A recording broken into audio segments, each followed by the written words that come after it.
Hello friends, चलिए start करते हैं न्यू चैप्टर रेशियो एनालिसिस। और ये चैप्टर भी आपके एग्जामिनेशन पॉइंट ऑफ व्यू से मोस्ट इंपॉर्टेंट चैप्टर है।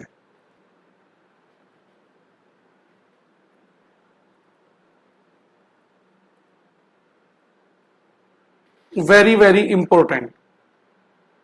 रेशियो एनालिसिस लिखना स्टार्ट करें।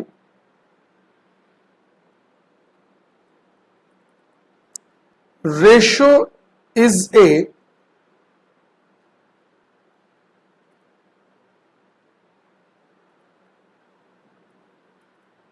qualitative measurement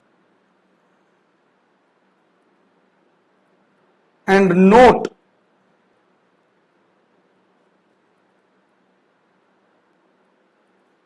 quantitative measurement.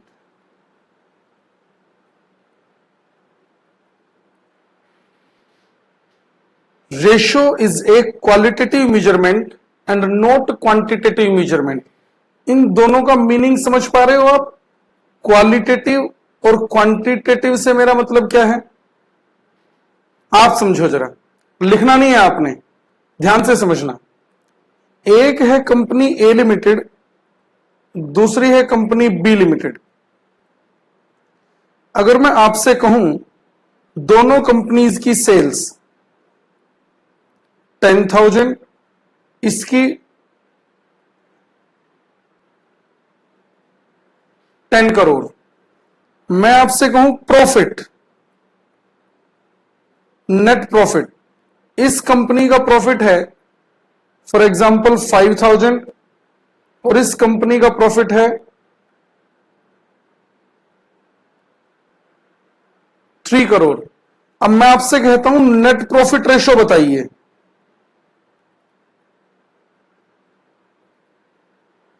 Net profit ratio कैसे निकलती है? सर 5,000 का प्रॉफिट है 10,000 की सेल्स में इनटू 100, 50%। और इधर 3 करोड़ का प्रॉफिट है 10 करोड़ की सेल से इनटू 100, 30%। ये 2 कंपनीज हैं, मैंने इन दोनों कंपनीज की आपको क्या बता दी? प्रॉफिट, नेट प्रॉफिट रेशो निकाल कर दिखाई। अब मैं आपसे क्या कहता हूं, मान लो ये इंफॉर्मेशन हमें ना दे रखी हो और सिर्फ हमें बताया जाए कि ए लिमिटेड की नेट प्रॉफिट रेशो है 50% और बी लिमिटेड की नेट प्रॉफिट रेशो है 30%, और मैं सिर्फ ये रेशो देकर आपसे ये पूछता हूं कि बताइए किस कंपनी का प्रॉफिट ज्यादा है। मैंने कहा प्रॉफिट किस कंपनी का ज्यादा है, मुझे वो निकाल कर बताओ। क्या आप सिर्फ और सिर्फ ये नेट प्रॉफिट रेशो देखकर किस कंपनी का प्रॉफिट ज्यादा है ये बता सकते हैं? क्योंकि इस कंपनी ए लिमिटेड की नेट प्रॉफिट रेशो 50% है और बी लिमिटेड की 30% है, तो क्या आप ये कह सकते हैं कि ए लिमिटेड का प्रॉफिट ज्यादा होगा क्योंकि इसकी नेट प्रॉफिट रेशो ज्यादा है? नहीं। इसलिए मैंने आपसे कहा प्रॉफिट किसका ज्यादा है ये रेशो से पता नहीं चल सकता है।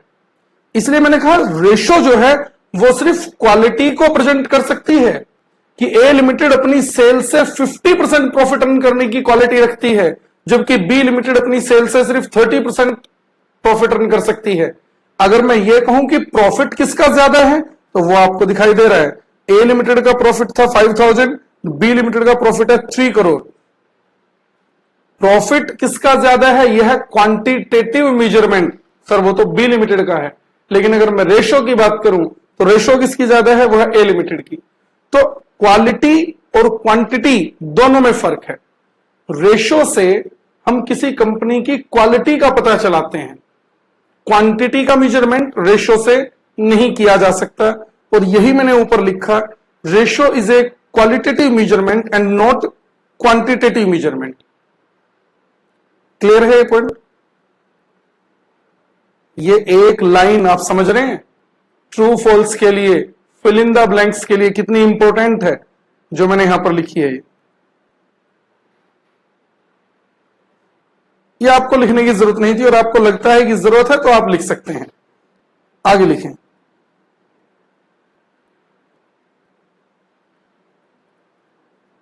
Ratios can B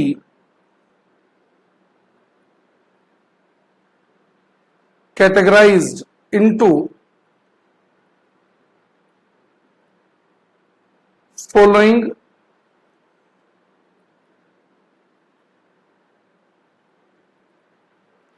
four categories.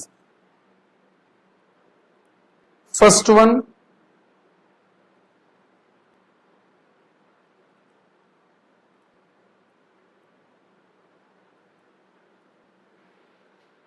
Profitability ratios. First क्या है? Profitability ratios. Second,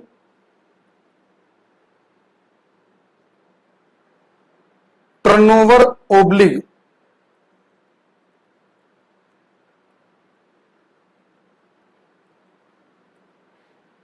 activity ratios. Third,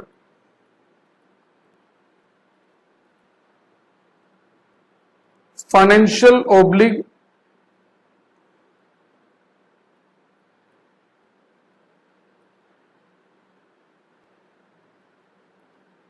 सोल्वेंसी ratios.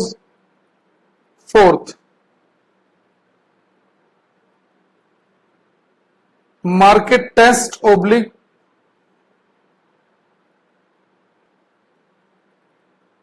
Marketability ratios. Ratios को 4 कैटेगरीज में कैटेगराइज किया जा सकता है, जो मैंने यहां पर लिखी हैं। कौन कौन सी कैटेगरीज हैं?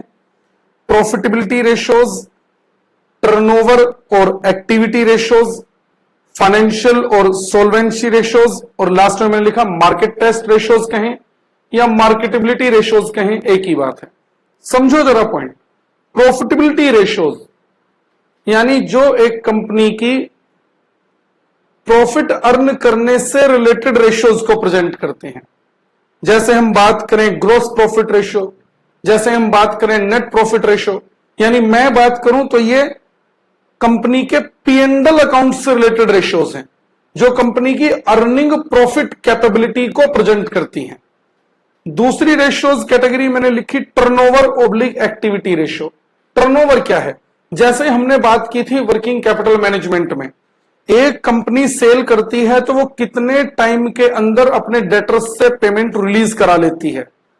अब एक बात सोचो, एक कंपनी अपने डेटर्स से 30 दिन में पेमेंट लेती है, दूसरी कंपनी अपने डेटर्स से 20 दिन में ही पेमेंट ले लेती है। तो कौन सी कंपनी की ये रेशो बेस्ट है? क्रेडिट पीरियड किसका बेस्ट है? सर जो जल्दी रिलीज करा लेते हैं। तो टर्नओवर रेशोज वो यहां पर हमने सेकंड पॉइंट में नाम दिया।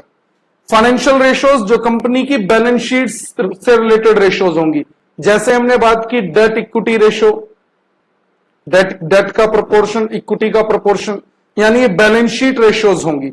और लास्ट में फोर्थ पॉइंट पे हमने कहा मार्केट टेस्ट रेशो, कंपनी के जो शेयर्स हैं उनकी मार्केट में क्या वैल्यू है, यानी कंपनी मार्केट में किस लेवल पर एग्जिस्ट करती है, उसकी बात हम करेंगे मार्केट टेस्ट रेशो में।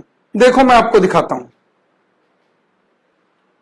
बुक निकालिए, बुक निकाल लीजिए, चैप्टर रेशो एनालिसिस, बुक निकालिए, बुक में चैप्टर रेशो एनालिसिस। देखिए ये रहा रेशो एनालिसिस। सबसे पहले आपको थ्योरेटिकल प्रॉब्लम्स मिल जाएंगी। थ्योरेटिकल प्रॉब्लम्स निकाल ली है बुक, रेशो एनालिसिस चैप्टर निकाल लो, और इन थ्योरेटिकल प्रॉब्लम्स में क्वेश्चन नंबर 7 देखें जरा। थ्योरेटिकल प्रॉब्लम्स का क्वेश्चन नंबर 7 ये देखिएगा, ये रहा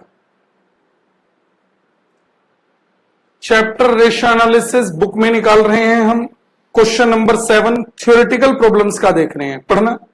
classify ratios according to purpose और फंक्शंस। रेशियो का क्लासिफिकेशन पढ़ रहे हैं। Functional classification, the classification of ratios according to the purpose of its computation is known as functional classification. किस पर्पज के लिए ये रेशियो कंप्यूट की जाती हैं, उनके बेसिस पर अगर हम इन्हें कैटेगराइज करेंगे तो हम इसे नाम देंगे फंक्शनल कैटेगराइजेशन या functional classification. On this basis ratios are categorized as follows. First one profitability ratios, second one turnover ratios और activity ratios, third financial ratios और solvency ratios, and fourth market test ratios. Profitability ratios देखें। Profitability ratios gives some yardsticks to measure the profit in relative terms with reference to sales, assets और capital employed. Company किस तरह profit earn करती है, sales के comparison में कितना profit earn कर रहे हैं, कैपिटल एम्प्लॉयड पर कितना प्रॉफिट अर्न कर रहे हैं, टोटल एसेट्स पर कितना प्रॉफिट अर्न कर रहे हैं, यानी ये प्रॉफिटेबिलिटी रेशियोज में हम ये सारी रेशियो डिस्कस करेंगे। टर्नओवर रेशियोज और एक्टिविटी रेशियोज ये पढ़िए। These ratios are used to measure the effectiveness of the use of capital assets in the business। Company ने जो बिजनेस में अपनी एसेट्स लगा रखी हैं, जो कैपिटल इंट्रोड्यूस की गई है, उसे कितना इफेक्टिवली ये यूज कर रहे हैं, वो हम यहां पर डिस्कस करेंगे टर्नओवर और एक्टिविटी रेशियोज में। फाइनेंशियल रेशियोज और सोल्वेंसी रेशियोज ये मैंने कहा बैलेंस शीट वाली रेशियोज हैं, जो लॉन्ग टर्म सोल्वेंसी और शॉर्ट टर्म सोल्वेंसी की बात करते हैं। पढ़िए, these ratios are calculated to जज the financial position of the organization from short term as well as long term solvency point of view. Company की लॉन्ग टर्म सोल्वेंसी पोजीशन क्या है, जिसमें हम डेट इक्विटी रेशियो, इस तरह की ratio निकालेंगे, और शॉर्ट टर्म सोल्वेंसी के केस में हम कंपनी की करंट रेशियोज वगैरह वगैरह डिस्कस करेंगे अभी। Market test ratios, these are of course some profitability ratios having a bearing on the market value of the shares. और मैंने आपसे कहा कि कंपनी मार्केट में अपनी क्या वैल्यू रखती है, तो ये मार्केट से रिलेटेड रेशियोज हैं, जहां पर हम शेयर की मार्केट प्राइस की बात करेंगे। तो 4 कैटेगरीज ऑफ रेशियोज हम यहां पर डिस्कस करने वाले हैं। क्लियर है? यही 4 रेशियोज मैंने आपको यहां पर लिखकर दिखाई, प्रॉफिटेबिलिटी, टर्नओवर और activity, financial and solvency and market test ratios. तो सबसे पहले हम डिस्कस करने वाले हैं प्रॉफिटेबिलिटी रेशियोज। प्रॉफिटेबिलिटी रेशियोज के लिए थ्योरेटिकल क्वेश्चंस में ही क्वेश्चन नंबर 8 पर आ जाइए। क्वेश्चन नंबर 8 पर आ जाइए थ्योरेटिकल प्रॉब्लम्स में। ये देखिएगा और प्लीज ध्यान से पढ़िएगा। Right a short note on profitability ratios. जितना मैं यहां पर आपको पढ़ाऊंगा आप सिर्फ उतना ही पढ़ेंगे, बाकी रीडिंग लेने का काम आपका होमवर्क में है। ध्यान रहेगी ये बात। प्रॉफिटेबिलिटी रेशियोज, सबसे पहली रेशियो देखें, overall profitability ratio oblique return on investment. इसे हम ओवरऑल प्रॉफिटेबिलिटी रेशियो भी कह सकते हैं, रिटर्न ऑन इन्वेस्टमेंट भी कह सकते हैं, रिटर्न ऑन कैपिटल एम्प्लॉयड भी कह सकते हैं। मेरी बात को ध्यान से समझना, जरा ध्यान से समझ लेना। देखिए, कंपनी में पैसा लगाने वाले कौन होते हैं, उसे हमने 3 पार्ट्स में कैटेगराइज किया था। कैसे? ध्यान से सुन लेना। सबसे पहले डेट, डिवेंचर होल्डर्स कह सकते हैं आप। दूसरे नंबर पर फिर प्रेफरेंस शेयर कैपिटल,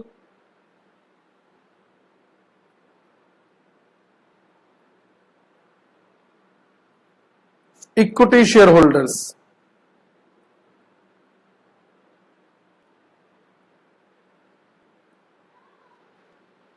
कंपनी जो इनके लिए प्रॉफिट अर्न करती है, वो प्रॉफिट हमने कैसे निकाला था? हम निकालते हैं ईबीआईटी, ईबीआईटी में से फिर हम माइनस करते हैं इंटरेस्ट। ये क्या आ जाता है? EBT, earning before tax. फिर हम इसमें से माइनस करते हैं टैक्स, अर्निंग आफ्टर टैक्स। फिर हम इसमें से माइनस करते हैं preference dividend, earning available for equity. यह हमने इनकम स्टेटमेंट में इस तरह बनाना सीखा है। मेरी बात को ध्यान से समझना। मुझे यह बताइए, ये जो ईबीआईटी है ये किसका प्रॉफिट है? सर, जिन्होंने कंपनी में पैसा लगाया है उनका। और किन लोगों ने कंपनी में पैसा लगाया है? सर, कंपनी ने में तो तीनों ने पैसा लगा रखा है, और इन तीनों ने जो पैसा लगा रखा है हम उसे ओवरऑल नाम देते हैं कैपिटल एम्प्लॉयड। Capital employed. मेरी बात समझ आ रही है मैं क्या कह रहा हूं? ये जो ईबीआईटी है ये इस पूरे फंड पर अर्न किया है इन्होंने। अभी किसी को बांटा थोड़ी ना है। मैंने ये थोड़ी ना कहा कि किसी को डिविडेंड दे दिया है या किसी को इंटरेस्ट दे दिया है। अभी तो सारी चीजें देने से पहले मैं ईबीआईटी की बात कर रहा हूं। तो कंपनी ने टोटल कैपिटल एम्प्लॉयड पर कितने परसेंट अर्निंग की है? इसे हम नाम दे रहे हैं रिटर्न ऑन कैपिटल एम्प्लॉयड। ध्यान से समझ लेना, रिटर्न ऑन कैपिटल एम्प्लॉयड। और ये कैसे निकलेगी? इन्होंने ईबीआईटी अर्न किया है टोटल कैपिटल एम्प्लॉयड पर इंटू 100।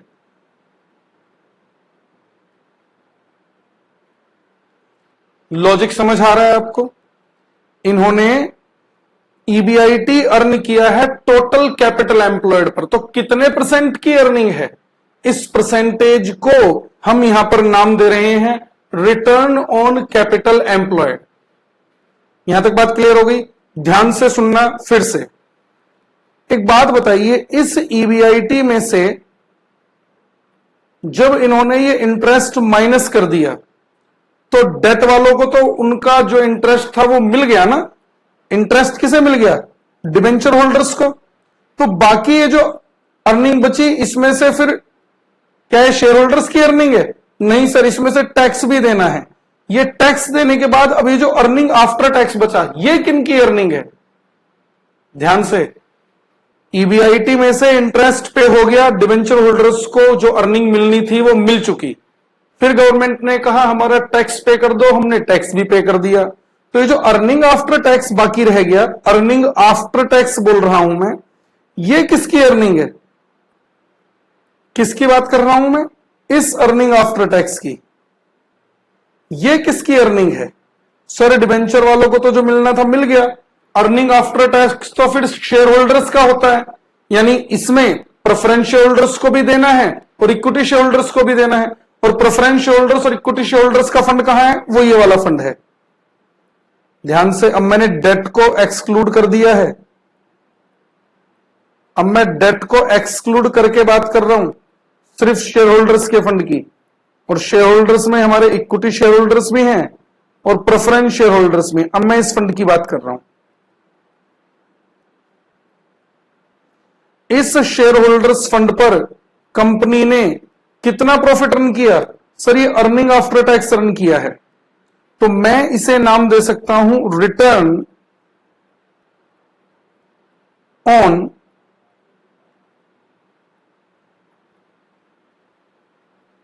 Share holders fund. और ये कैसे निकलेगा? क्या अर्न किया है इन्होंने? Earning after tax divided by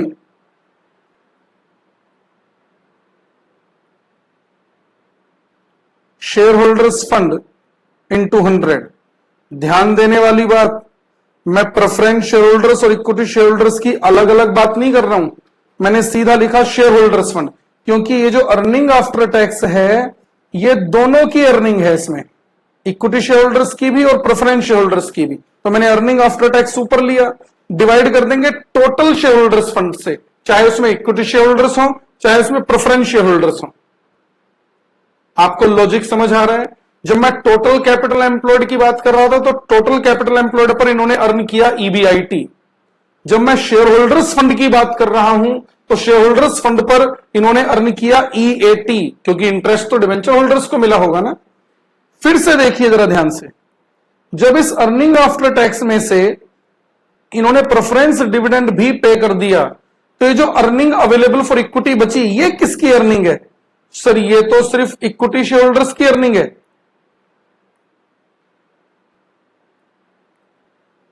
ये किसकी अर्निंग है? अर्निंग अवेलेबल फॉर इक्विटी, ये तो सिर्फ इक्विटी शेयर होल्डर्स के लिए है। और इक्विटी शेयर होल्डर्स का फंड कहां है? इक्विटी शेयर होल्डर्स का फंड देखिए ये रहा। अब मैं सिर्फ इक्विटी वालों की बात कर रहा हूं, टोटल कैपिटल एम्प्लॉयड की नहीं, only equity share holders. Equity share holders के लिए इन्होंने कितना कमाया? Earning available for equity. तो इनकी रेशियो में कैसे निकाल सकता हूं? इस रेशियो को मैं क्या नाम दूंगा? Return on equity share holders fund. और ये कैसे निकलेगा? Earning available for equity divided by equity share holders fund.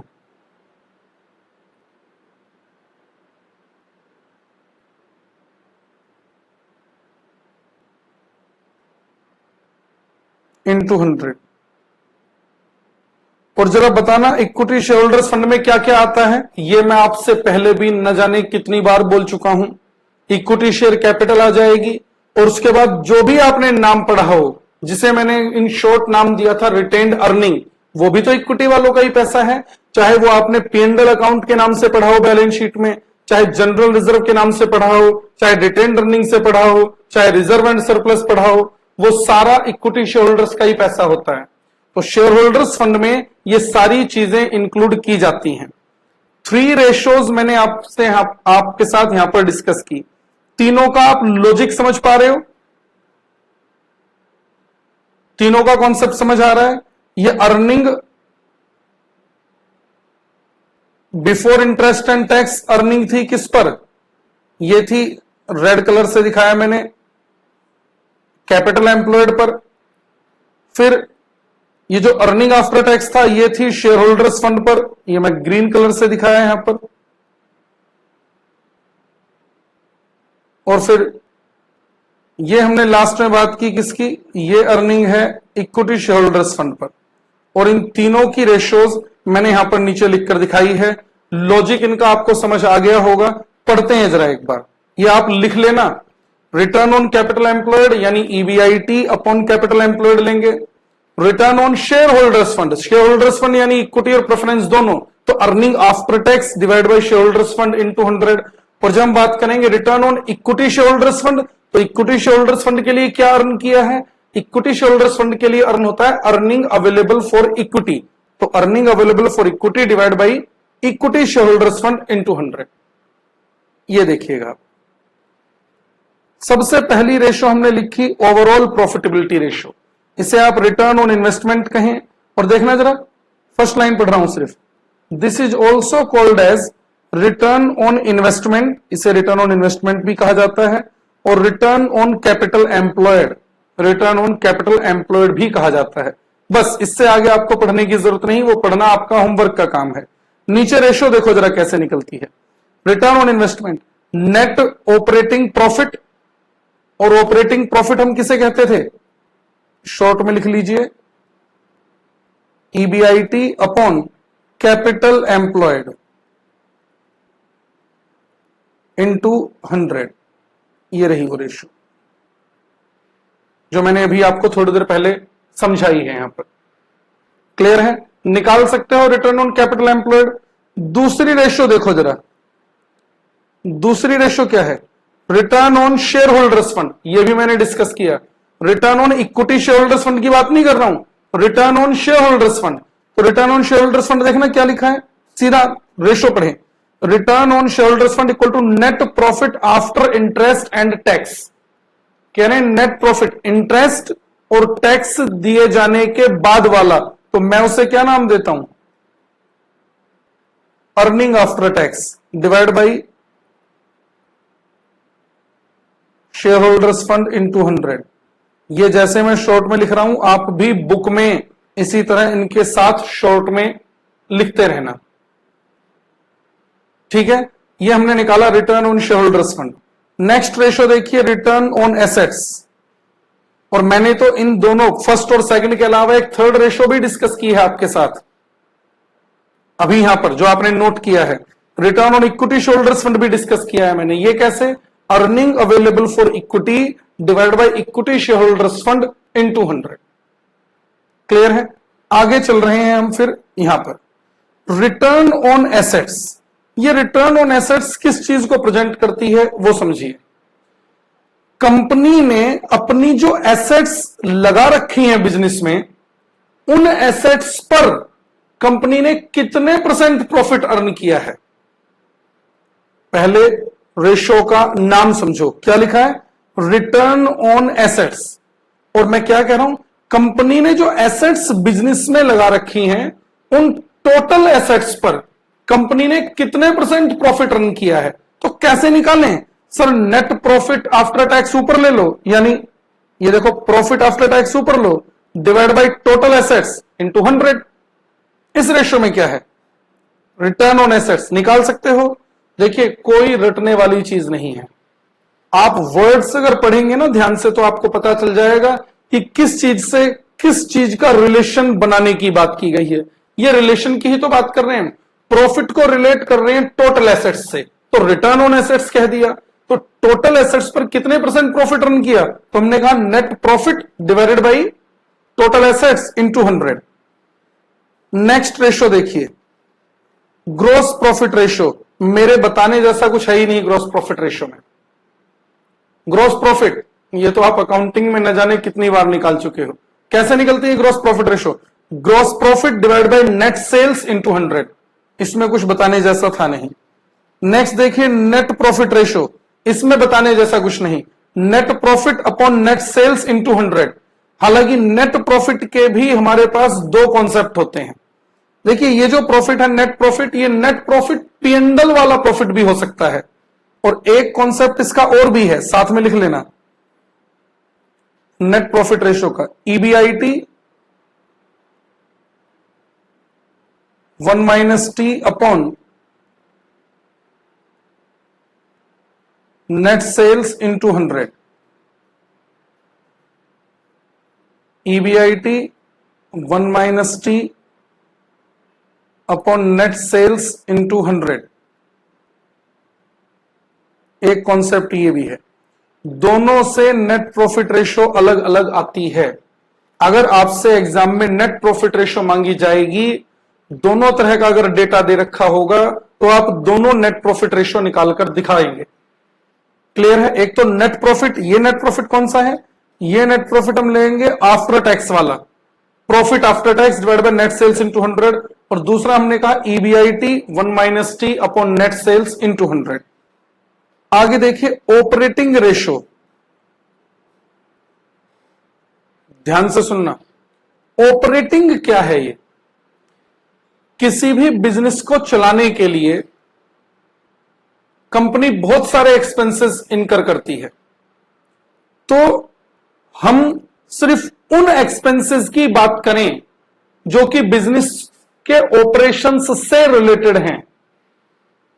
जैसे मैं बात करूं कंपनी का, जब आप P&L अकाउंट बनाते हैं तो कंपनी ने सर इंटरेस्ट ऑन डिवेंचर की पेमेंट की, आप डेबिट कर देते हो कि नहीं, डेबिट करते हो कि नहीं। कंपनी ने सर ड्यूरिंग द ईयर कोई पुरानी मशीन बेच दी, उस पर कंपनी को लॉस हो गया, वो लॉस भी आपने P&L में डेबिट कर दिया। क्या कंपनी का बिजनेस मशीन को बेचना था, लेकिन वो लॉस भी आपने P&L में डेबिट कर दिया। कंपनी ने सर कहीं दूसरी जगह इन्वेस्टमेंट की हुई है, वहां से कंपनी को इंटरेस्ट मिला या डिविडेंड मिला या इनकम मिली, वो आपने P&L अकाउंट में क्रेडिट कर दी। क्या कंपनी का बिजनेस कहीं दूसरी जगह इन्वेस्टमेंट करना है। अगर कोई कंपनी चेयर बनाकर बेचती है, एग्जांपल ले रहा हूं, अगर कोई कंपनी चेयर बनाकर बेचती है तो उस चेयर्स को बनाकर बेचने से रिलेटेड जो भी रेवेन्यू है, उस चेयर को बनाने से रिलेटेड, बेचने से रिलेटेड जो भी कॉस्ट है, सिर्फ उस कॉस्ट और उस रेवेन्यू से जो प्रॉफिट निकलेगा उसे हम नाम देते हैं ऑपरेटिंग प्रॉफिट। और अगर मैं ये कहूं ऑपरेटिंग कॉस्ट, तो ऑपरेटिंग कॉस्ट से मतलब है उस बिजनेस को ऑपरेट करने के लिए, उस बिजनेस के ऑपरेशंस से रिलेटेड जो कॉस्ट होगी, सिर्फ उसे हम नाम देते हैं ऑपरेटिंग कॉस्ट। और कहीं पर भी लिखा हो ऑपरेटिंग रेशो, तो ऑपरेटिंग रेशो से मतलब ऑपरेटिंग प्रॉफिट रेशो से नहीं है, ऑपरेटिंग रेशो से मतलब ऑपरेटिंग कॉस्ट रेशो से है, यह ध्यान रखिएगा। यानी अब मुझे अगर कंपनी का प्रॉफिट दे रखा हो नेट प्रॉफिट, तो क्या नेट प्रॉफिट ऑपरेटिंग प्रॉफिट होगा? कोई जरूरी नहीं है। नेट प्रॉफिट तो पीएनएल वाला प्रॉफिट है। अब हमें यह चेक करना पड़ेगा कि क्या इस पीएनएल वाले प्रॉफिट को निकालते समय कुछ नॉन ऑपरेटिंग इनकम भी ऐड कर रखी है क्या? नॉन ऑपरेटिंग इनकम, जैसे मैंने कहा कहीं से डिविडेंड मिल गया, कहीं से इंटरेस्ट और इन्वेस्टमेंट मिल गई, या कंपनी ने कहीं कोई पुरानी एसेट उठाकर बेची उससे प्रॉफिट मिल गया, क्या इस तरह की इनकम भी उस नेट प्रॉफिट को निकालते समय ऐड की गई है? अगर ऐड की गई है तो मुझे उसका इफेक्ट हटाना पड़ेगा। क्या प्रॉफिट निकालते समय कोई नॉन ऑपरेटिंग एक्सपेंसेस माइनस किया गया है क्या पीएनएल के डेबिट में? अगर कोई नॉन ऑपरेटिंग एक्सपेंस माइनस किया गया है तो मुझे वापस ऐड करके उसका इफेक्ट हटाना पड़ेगा, और फिर जो प्रॉफिट आएगा उसे हम नाम देंगे ऑपरेटिंग प्रॉफिट। तो ऑपरेटिंग प्रॉफिट, ऑपरेटिंग कॉस्ट। अगर आपसे लिखा गया हो, आपसे कहा गया हो कि ऑपरेटिंग रेशो बताइए, तो ऑपरेटिंग रेशो से मतलब ऑपरेटिंग कॉस्ट रेशो से होगा, यह ध्यान रखिएगा। और देखो जरा ऑपरेटिंग रेशो क्या लिखा है, operating ratio equal to operating cost, ये देखिए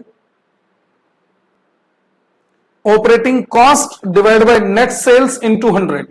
और ऑपरेटिंग कॉस्ट क्या होती है, ये पढ़िए जरा, आप ये पॉइंट पढ़ो। Operating cost includes cost of direct material, direct labour, direct expenses and all overheads. All overheads से मतलब क्या है, जो भी आपने कॉस्टिंग में पढ़े हैं, factory overheads, office and administration overheads, selling and distribution overheads. किसी भी बिजनेस को ऑपरेट करने के लिए यही तो चीजें आती हैं, और इसीलिए तो हमने इन्हें कॉस्ट में पढ़ा था, क्योंकि कॉस्ट अकाउंटिंग में कहीं पर भी फाइनेंशियल एक्सपेंसेस की तो बात की ही नहीं जाती है, तो इसे हमने नाम दिया ऑपरेटिंग कॉस्ट रेशो। आगे लिखा भी है, financial charges such as interest, provision for taxation etcetera are not to be included in operating cost. क्या ध्यान रहेगी बात? कितनी रेशोज हमने यहां पर डिस्कस की हैं प्रॉफिटेबिलिटी रेशोज में? टोटल 7 रेशोज डिस्कस की हैं। सर 6 ही तो हैं, एक मैंने आपको लिखकर नहीं दिखाई, return on equity shareholders fund. फटाफट से रिवाइज करो इन्हें जल्दी से। रिटर्न ऑन कैपिटल एम्प्लॉयड, मतलब हम बात कर रहे हैं EBIT divide by capital employed into 100। Return on share holders fund, share holders, मैंने इक्विटी नहीं कहा, तो हम लेंगे earning after tax divide by share holders fund into 100। फिर मैंने एक रेशो उधर लिखवाई जो यहां पर नहीं है, कौन सी? Return on equity share holders fund, तो उसे कैसे लेंगे? Earning available for equity divide by equity share holders fund into 100। Return on assets, total assets पर कंपनी ने कितना प्रॉफिट अर्न किया है, तो profit after tax divide by total assets into 100। Gross profit ratio में बताने जैसा कुछ है नहीं, gross profit upon net sales into 100। Net profit ratio में कुछ नहीं है, net profit upon net sales into 100। इसका मैंने एक कॉन्सेप्ट और बताया, EBIT 1 - t upon net sales into 100। और लास्ट में हमने बात की ऑपरेटिंग रेशो, जहां पर हम बात करेंगे सिर्फ ऑपरेटिंग कॉस्ट की, operating cost divide by net sales into 100। ये हमने डिस्कस किया प्रॉफिटेबिलिटी रेशोज। क्लियर है?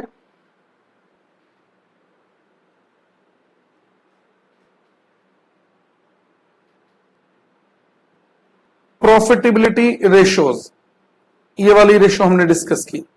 सेकंड नंबर पर देखिए जरा क्या लिखा था, टर्नओवर रेशोज। टर्नओवर रेशोज पर चलते हैं। टर्नओवर रेशोज में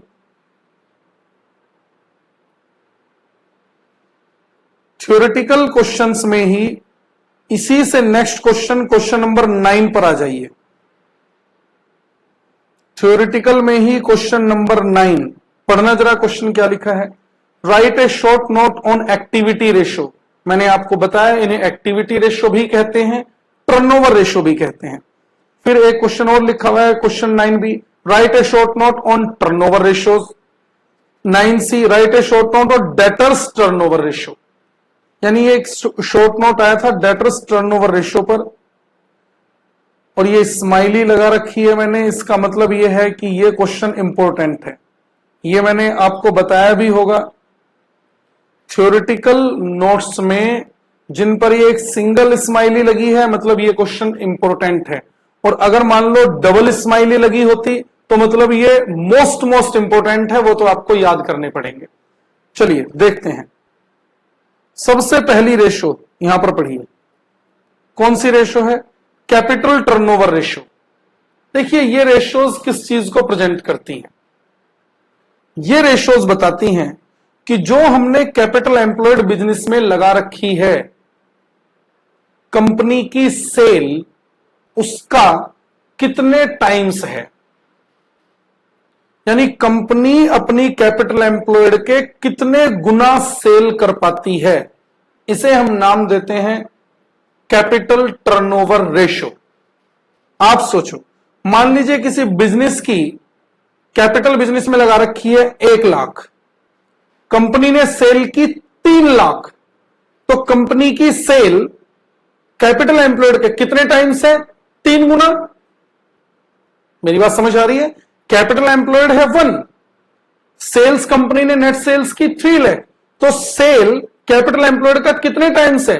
3 टाइम्स। इस 3 टाइम्स को हम नाम देंगे कैपिटल टर्नओवर रेशो। इसका मतलब ये रेशोज परसेंटेज में नहीं निकलेंगी, टाइम्स में निकलेंगी। और पढ़ना जरा, कैपिटल टर्नओवर रेशो क्या लिखा है? सीधा रेशो पढ़ें। Capital turnover ratio is equal to net sales upon capital employed. तो मैं भी तो अपने एग्जांपल में यही कह रहा हूं। मैंने क्या कहा? 3 लाख की अगर सेल्स है और 1 लाख की कैपिटल एम्प्लॉयड है तो ये क्या जाएगा? 3 टाइम्स। टर्नओवर का मतलब यहां पर सेल से है, कंपनी अपने कैपिटल एम्प्लॉयड का कितने टाइम्स सेल कर पाती है। कुछ बताने वाला है ही नहीं, सिंपल सा तो कॉन्सेप्ट है। आगे देखना, टोटल एसेट टर्नओवर रेशो। अभी मैं ऊपर कह रहा था कैपिटल टर्नओवर रेशो, तो मैं कैपिटल के कितने गुना बात कर रहा था। अब मैंने लिखा है टोटल एसेट टर्नओवर रेशो, मतलब टोटल एसेट्स के कितने टाइम सेल हो पा रही है। तो कैसे निकलेगा? Net sales upon total assets कर दो। ये देखिए, net sales upon total assets. और मैं फिर से कह रहा हूं, ये रेशोज टाइम्स में निकल रही हैं, परसेंटेज में नहीं। आगे देखिए, फिक्स्ड एसेट्स टर्नओवर रेशो। क्या करना है? फिर से वही, net sales upon fixed assets. आप नाम भी ध्यान से पढ़ रहे हैं, ये नाम पढ़कर आपको पता लगाना पड़ेगा कि रेशो कैसे निकलेगी। Fixed asset turnover ratio, company की सेल फिक्स्ड एसेट्स का कितने टाइम्स है, कैसे निकालें? Net sales upon fixed assets. ये देखिए, next working capital turnover ratio. Working capital turnover ratio, net sales upon working capital. और वर्किंग कैपिटल क्या है वो आपको पता है, वर्किंग कैपिटल का पूरा चैप्टर हम डिस्कस कर चुके हैं। तो टर्नओवर रेशोज में मैंने 4 रेशोज अभी तक डिस्कस की। कैपिटल टर्नओवर रेशो मतलब net sales upon capital employed. Total asset turnover ratio, net sales upon total assets. Fixed asset turnover ratio, net sales upon fixed assets. Working capital turnover ratio, net sales upon working capital. फिर next ratio क्या है? Stock turnover ratio. Stock turnover ratio sale से नहीं निकाली जाती है। Sir फिर stock turnover ratio कैसे निकलेगी? स्टॉक टर्नओवर रेशो निकलेगी कॉस्ट ऑफ गुड्स सोल्ड से। बात को समझिए, कंपनी ने परचेज की, फिर उसे सेल करेंगे, तो जितना सेल करेंगे उसकी कॉस्ट क्या है? हम स्टॉक के टर्न होने की बात कर रहे हैं, हम खरीदते रहते हैं, बेच देते हैं, टर्न हो जाता है। खरीदा, बेच दिया, टर्न हो गया, खरीदा, बेच दिया, टर्न हो गया। तो कितनी बार इस तरह से ये टर्न होगा, कितने टाइम्स टर्न होगा, उसे हम नाम देते हैं यहां पर स्टॉक टर्नओवर रेशियो। और ये निकलेगा कैसे? ये निकलेगा cost of goods sold divided by average stock. ये देखो जरा, stock turnover ratio, cost of goods sold during the year divide by average inventory. यहां पर एवरेज इन्वेंट्री या एवरेज स्टॉक से मतलब क्या है, लिख लेना मेरे साथ आप, इसके साथ ही लिख लेना यहीं पर शॉर्ट में, opening stock plus closing stock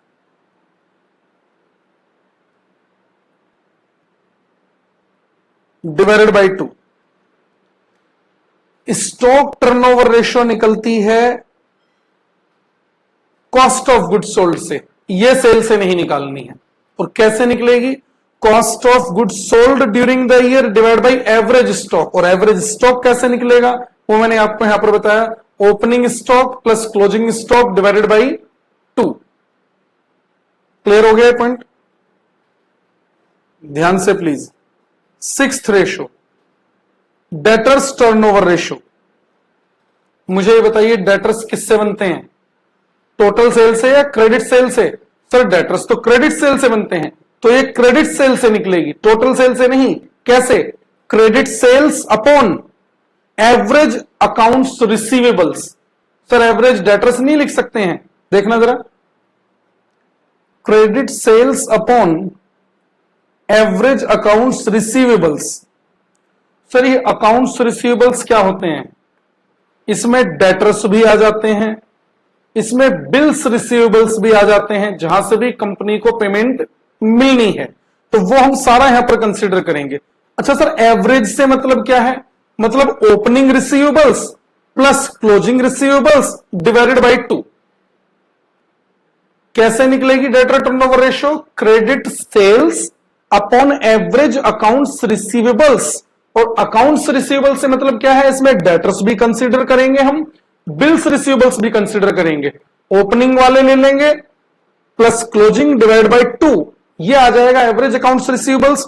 और एवरेज अकाउंट्स रिसीवेबल्स से क्रेडिट सेल्स को डिवाइड कर देंगे तो ये हमारा निकलेगा डेटर टर्नओवर रेशियो। अभी जितना पढ़ा रहा हूं सिर्फ उतना ही ध्यान देंगे। नेक्स्ट रेशियो देखना जरा, creditors turnover ratio. Creditors turnover ratio, creditor किससे बनते हैं? सर परचेज से, टोटल परचेज से या क्रेडिट परचेज से? क्रेडिट परचेज से। बिल्कुल सेम जिस तरह हमने ऊपर डेटर टर्नओवर रेशियो की बात की, सेम उसी तरह क्रेडिटर्स टर्नओवर रेशियो की बात करो, यानी credit purchases upon average accounts payables. Sir accounts payables से मतलब क्या है? इसमें क्रेडिटर्स भी आ जाएंगे और बिल्स पेबल भी आ जाएंगे। तो पहले हम ओपनिंग पेबल्स लेंगे plus closing accounts payable divided by 2। और जब हम इस एवरेज अकाउंट्स पेबल से क्रेडिट परचेज को डिवाइड कर देंगे तो ये हमारी आ जाएगी क्रेडिटर्स टर्नओवर रेशियो। बात समझ आ रही है? क्रेडिटर्स टर्नओवर रेशियो हमने डिस्कस कर ली, स्टॉक टर्नओवर रेशियो हमने डिस्कस कर ली, डेटर्स टर्नओवर रेशियो हमने डिस्कस कर ली। जरा ध्यान से, फिर से मैं फिफ्थ पॉइंट से बात करता हूं। स्टॉक टर्नओवर रेशियो सेल से नहीं, कॉस्ट ऑफ गुड्स सोल्ड से निकलेगी, तो COGS upon average stock. Debtor turnover ratio credit sale से निकलेगी, credit sales upon average debtors. अगर बिल्स रिसीवेबल नहीं है तो मैं एवरेज डेटर्स लिख सकता हूं, अदरवाइज मैं लिखूंगा एवरेज अकाउंट्स रिसीवेबल्स। और क्रेडिटर्स टर्नओवर रेशियो में हम बात करेंगे credit purchases divide by average accounts payables. Clear है? ध्यान से सुनना। डेटर टर्नओवर रेशियो मतलब क्या है इसका? कंपनी ने क्रेडिट सेल की और पेमेंट आ गई, इसे हम कहते हैं एक बार टर्न होना। एक बार टर्न होना, ध्यान से सुनना। कंपनी ने सेल की और पेमेंट रिलीज होकर वापस आ गई, इस सारे काम में 2 महीने लग गए। हमने अभी डेटर्स मैनेजमेंट लास्ट क्लास में ही वर्किंग कैपिटल का चैप्टर कंप्लीट किया है। मैंने कहा सेल की, हमने 2 महीने का टाइम दिया अपने डेटर्स को, तो जो मैंने सेल की वो वापस पैसा घूमकर मेरे पास कब आएगा? 2 महीने में। तो मुझे बताइए, अगर एक बार सेल की 2 महीने में पैसा वापस टर्न होकर आता है, तो मैं से कह रहा हूं एक बार टर्न होना। अगर 2 महीने में एक बार टर्न होता है तो पूरे साल में कितनी बार टर्न होगा? Sir 6 times. इस 6 टाइम्स को मैंने डेटर टर्नओवर रेशियो कह दिया। क्या प्रॉब्लम है? पूरे साल की credit sale divide by average accounts receivables. आप ऐसे कहें, मैंने कहा 2 महीने में एक बार टर्न होता है, 2 महीने में एक बार टर्न होता है, तो पूरे साल में कितनी बार? 6 बार। तो इस 6 को मैं क्या कह रहा हूं? Debtor turnover ratio. मैं इसी से आपसे कहूं, मैं आपको डेटर टर्नओवर रेशियो दे देता हूं 6 टाइम्स। ध्यान से सुन लेना, मैंने आपको डेटर टर्नओवर रेशियो दे दी 6 टाइम्स। अब मैं आपसे ये पूछ रहा हूं कि बताइए, मैं अपने डेटर को पेमेंट करने के लिए कितना टाइम दे रहा हूं? 2 महीने ही तो दे रहा हूं। इस 2 महीने को मैं नाम दूंगा डेट कलेक्शन पीरियड। और ये कैसे निकाला जा सकता है? ये देखो, डेट कलेक्शन पीरियड, मंथ्स और days in a year divided by debtor turnover ratio. जैसे मैंने कहा अभी, मेरी डेटर टर्नओवर रेशियो है 6 टाइम्स। डेट कलेक्शन पीरियड का मतलब क्या है? हम अपने डेटर्स को कितना टाइम अलाउ कर रहे हैं पेमेंट करने के लिए। तो कैसे निकाल सकते हैं? मंथ्स और डेज इन ए ईयर, यानी कैसे? 12 मंथ्स ओब्लिग 52 वीक्स, अगर वीक्स में निकालनी है, ओब्लिग 360 डेज या 365 days divided by debtor turnover ratio. ऐसे निकाल सकते हैं आप डेट कलेक्शन पीरियड।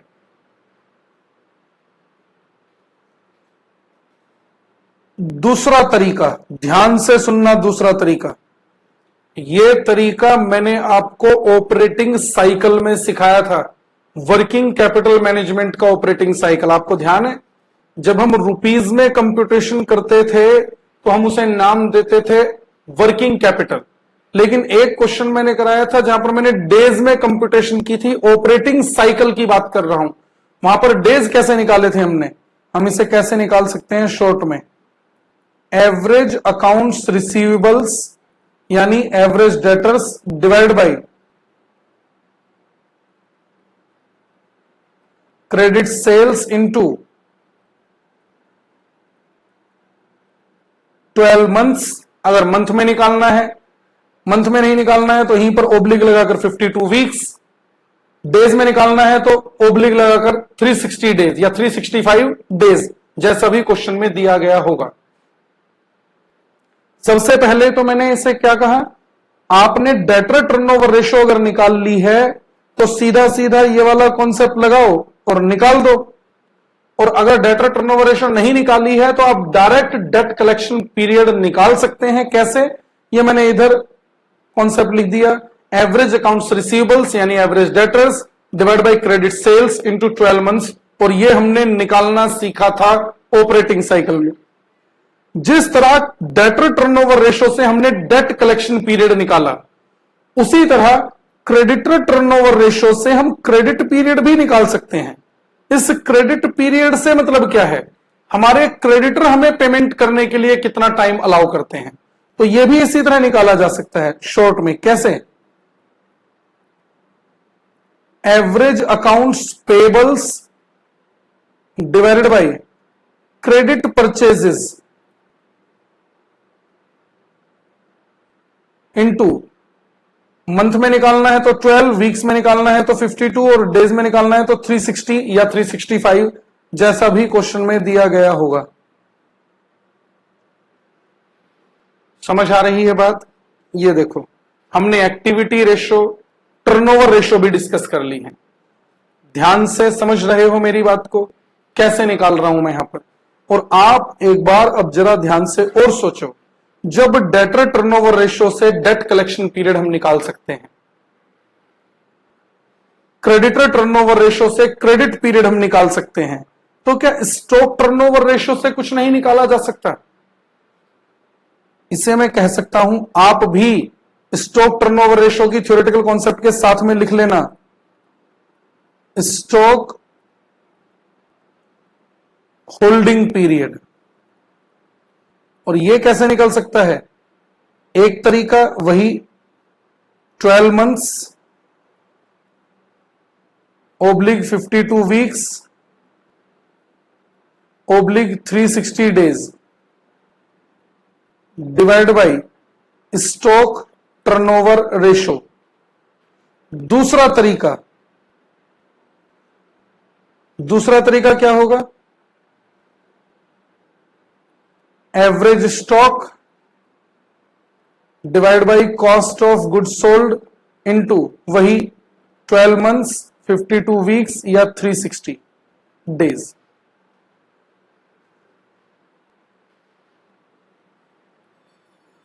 यही जो कॉन्सेप्ट मैंने आपको डेट कलेक्शन पीरियड निकालते समय या क्रेडिट पीरियड निकालते समय समझाया, उसी से देखिए मैंने यहां पर आपको स्टॉक होल्डिंग पीरियड भी निकालना बता दिया। और यह भी हमने निकाला था ऑपरेटिंग साइकिल में, जब हमने करंट सेट्स में स्टॉक के डेज कंसीडर किए थे। यही लिया था हमने, stock divided by cost of goods sold into, month में है तो 12 लेंगे, वीक्स में है तो 52 लेंगे और डेज में है तो 360 लेंगे। कहीं कोई प्रॉब्लम है? ये हमने टर्नओवर रेशियोज भी डिस्कस कर ली हैं। एक बार फिर से टर्नओवर रेशियो रिवाइज करेंगे। टर्नओवर रेशियो, ये देखिए, कैपिटल टर्नओवर रेशियो में कुछ है नहीं, sales, net sales upon capital employed. फिर हमने बात की total asset turnover ratio, net sales upon total assets. फिर हमने बात की fixed asset turnover ratio, net sales upon fixed assets. फिर हमने बात की working capital turnover ratio, net sales upon working capital. फिर हमने बात की डेटर्स टर्नओवर रेशियो, अब नेट सेल्स नहीं, credit sales. Debtor turnover ratio बोला है मैंने, स्टॉक नहीं, ध्यान से सुन लेना। Debtor turnover ratio, credit sales upon average accounts receivables. मैं स्टॉक टर्नओवर रेशियो कहूं तो स्टॉक टर्नओवर रेशियो में भी सेल्स नहीं, cost of goods sold upon average stock या एवरेज इन्वेंट्री। और अगर मैं क्रेडिटर टर्नओवर रेशियो की बात करूं तो credit purchases upon average accounts payables, यानी क्रेडिटर्स की बात कर रहे हैं। और इनसे हमने फिर डेट कलेक्शन पीरियड भी निकालना सीख लिया। चाहे तो आप 12 मंथ्स को डेटर टर्नओवर रेशियो से डिवाइड कर दो, या फिर जो मैंने कॉन्सेप्ट यहां पर लिखा, average debtors divide by credit sales into 12 months.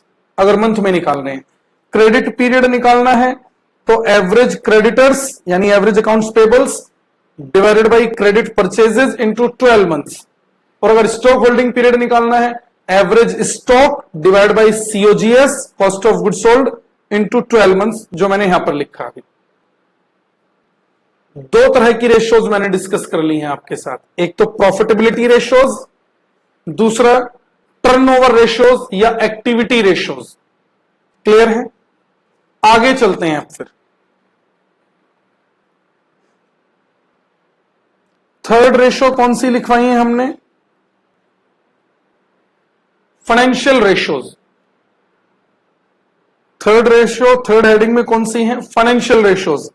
Theoretical concept में ये क्वेश्चन नंबर 9 हमने पढ़ा, इसी से आगे क्वेश्चन नंबर 10 पर आ जाइए। क्वेश्चन नंबर 10, चलिए क्वेश्चन नंबर 10 पढ़ रहे हैं हम फाइनेंशियल रेशियोज पर। फाइनेंशियल रेशियोज जो कि बैलेंस शीट रेशियोज होती हैं, कंपनी की सोल्वेंसी पोजीशंस को प्रेजेंट करने के लिए ये रेशियोज कंप्यूट की जाती हैं। इसमें भी हम डिस्कस करेंगे लॉन्ग टर्म सोल्वेंसी रेशियोज और short term solvency ratios. Long term solvency ratios जहां पर हम लॉन्ग टर्म फंड्स की बात करने वाले हैं, जैसे लॉन्ग टर्म फंड्स क्या होते हैं? इक्विटी, डेट, प्रेफरेंस, इस तरह के लॉन्ग टर्म फंड्स। और शॉर्ट टर्म फंड्स में क्या होता है? Current liabilities, current assets. जरा ध्यान देना, सबसे पहली रेशियो क्या लिखी है यहां पर लॉन्ग टर्म सोल्वेंसी रेशियो में? Date equity ratio.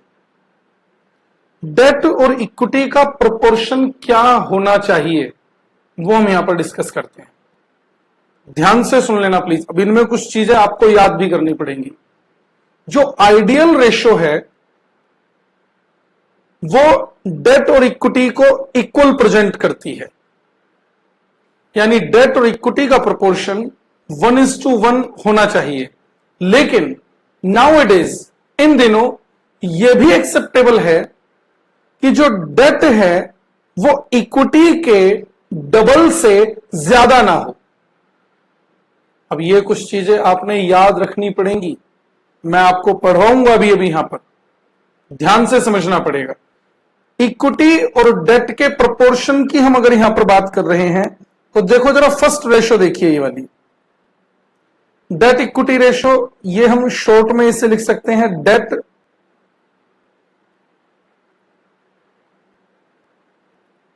Upon equity, यानी टोटल लॉन्ग टर्म डेट, यानी डेट हो गया divide by share holders fund. तो शेयर होल्डर्स फंड में हम इक्विटी को ही यहां पर कंसीडर करते हैं, क्योंकि जब से ये रेशो निकाली जाती रही हैं तब प्रेफरेंस नहीं था। अच्छा, प्रेफरेंस नहीं था तो इक्विटी की ही बात होती थी। अब प्रेफरेंस शेयर होल्डर्स भी आ गए हैं तो हम यहां पर उन्हें भी कंसीडर कर लेंगे। दूसरा क्या है, डेट, ये आप मेरे साथ लिख लीजिएगा, divided by debt plus equity. देख सकते हो आप क्या लिखा है यहां पर, डेट इक्विटी रेशियो में long term debt divided by total long term fund. Total long term fund यानी यहां पर डेट भी कंसीडर हो गया और इक्विटी भी कंसीडर हो गई है। दो कॉन्सेप्ट्स हैं, ये इनके डेट और इक्विटी के प्रोपोर्शन को प्रेजेंट करती है और ये टोटल फंड में डेट का प्रोपोर्शन क्या है वो प्रेजेंट करती है। पढ़िए जरा, मैंने अभी आपसे क्या कहा था, the ratio is considered to be ideal. Ratio कब आइडियल मानी जाती है, if share holders funds are equal to the total long term debt. जब शेयर होल्डर्स फंड और लॉन्ग टर्म डेट दोनों आपस में इक्वल होंगे, ये आइडियल डेट इक्विटी रेशियो मानी जाती है। आप 50-50 कहें, 1:1 कहें, आगे पढ़ना। However these days the ratio is also acceptable if the total long term debt does not exceed twice of the shareholders fund। लेकिन इन दिनों डेट अगर इक्विटी के डबल से ज्यादा नहीं है तो भी एक्सेप्टेबल है। यह बात याद रखनी पड़ेगी। अब आपको जो जो चीजें याद रखने वाली हैं वो मैंने यहां पर अंडरलाइन कर दी हैं। तो डेट इक्विटी रेशियो, जहां पर हम डेट और इक्विटी के प्रोपोर्शन की बात कर रहे हैं, दो मेथड है हमारे पास डेट इक्विटी रेशियो निकालने के। अगर आपसे डेट इक्विटी रेशियो मांगी जाती है तो आप दोनों मेथड से निकाल कर आएंगे। एक है डेट और इक्विटी के प्रोपोर्शन को प्रेजेंट करना, यानी डेट इज टू इक्विटी, और एक है टोटल लॉन्ग टर्म फंड में डेट का प्रोपोर्शन क्या है, यानी debt upon debt plus equity. और मैंने आपको बताया आइडियल रेशियो है वो 1:1 है। हालांकि नाउ इट इज अगर डेट इक्विटी के डबल से ज्यादा नहीं है तो भी एक्सेप्टेबल है। ध्यान रहेगी ये बात। नेक्स्ट रेशो देखते हैं। नेक्स्ट रेशो क्या है, प्रोप्राइटरी रेशो। प्रोप्राइटरी रेशो से मतलब क्या है, ध्यान से सुनते रहना इन रेशोज का मीनिंग। कंपनी की जो टोटल एसेट्स हैं, कंपनी की जो टोटल एसेट्स हैं उसमें शेयर होल्डर्स का फंड कितना इन्वेस्टेड है, उसमें शेयर होल्डर्स का फंड कितना इन्वेस्टेड है वो हम बात कर रहे हैं। अब आप सोचिए, कंपनी अपनी एसेट्स परचेज करती है, पहले कैपिटल लेकर आती है, वो कैपिटल इक्विटी भी होती है और कैपिटल एम्प्लॉयड में तो हमने कहा डेट भी होता है। तो कंपनी ने अपनी एसेट्स में कितना पैसा शेयर होल्डर्स के फंड से लगा रखा है, क्योंकि ओनर कौन है कंपनी का, शेयर होल्डर्स। शेयर होल्डर का अपना कितना पैसा कंपनी की एसेट्स में लगा है, कंपनी की एसेट्स में कितना प्रपोर्शन उनका खुद के फंड से है, उसे हम नाम देते हैं यहां पर प्रोप्राइटरी रेशो। और देखिए जरा कैसे निकालने के लिए कहा है हमने, proprietary ratio is equal to share holders fund divided by total tangible assets.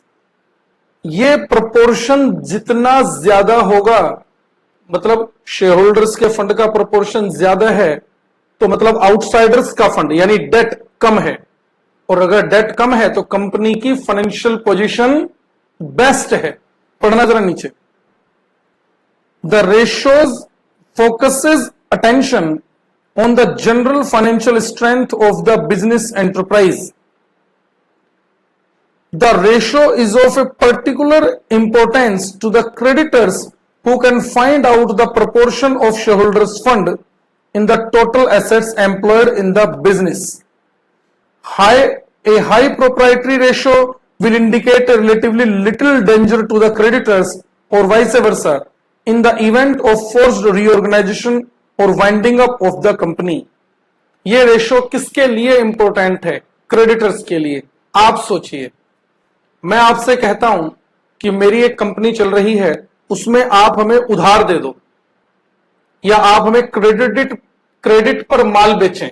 मैं आपसे क्रेडिट पर परचेज करने की बात कर रहा हूं, तो क्या आप ऐसे ही बिना सोचे आंख बंद करके उधार दे देंगे, क्रेडिट पर सेल कर देंगे हमें? आप सेल करेंगे, मैं तो परचेज करूंगा। क्या आप वैसे ही क्रेडिट पर दे देंगे हमें? या ये भी चेक करोगी कि सर जिस कंपनी में जिस कंपनी को उधार देने के लिए कह रहे हैं उसमें राजीव सर का खुद का पैसा कितना लगा हुआ है, ये भी तो चेक करोगे। अब पता चले मैंने अपना फंड तो किसी कंपनी में लगा नहीं रखा और लोगों से कह रहा हूं कि आप इसको पेमेंट करें या इसको उधार दें या इसको लोन दें या इसको क्रेडिट पर माल बेचें, तो ये भी तो देखना पड़ेगा ना। तो आपके लिए ये रेशो इंपोर्टेंट होगी, यानी ये रेशो किसके लिए बेस्ट होगी? क्रेडिटर्स के लिए। कोई भी क्रेडिटर, कोई भी सप्लायर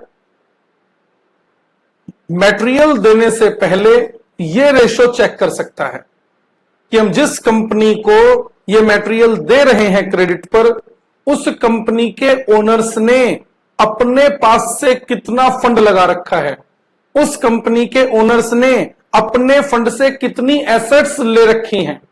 तो इस रेशो को हमने यहां पर नाम दिया प्रोप्राइटरी रेशो। क्लियर है? कैसे निकलेगी proprietary ratio? Share holders funds divide by total tangible assets. Sir tangible assets, intangible asset नहीं कंसीडर करते हैं सर। इंटेंजिबल एसेट क्या होती है? जैसे गुडविल, पेटेंट, आपने एसेट साइड में और लिखा हुआ देखा होगा प्रिलिमिनरी एक्सपेंसेस, आपने एसेट साइड में और लिखा हुआ देखा होगा discount on issue of debentures या शेयर्स। ये कोई एसेट्स थोड़ी ना है, तो ये इंटेंजिबल होती हैं। हम सिर्फ टेंजिबल एसेट्स की बात करेंगे। Next ratio fixed assets ratio.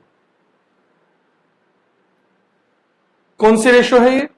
Fixed asset ratio. ये फिक्स्ड एसेट रेशो किस चीज को प्रेजेंट करती है? फिक्स्ड एसेट रेशो जरा ध्यान देना।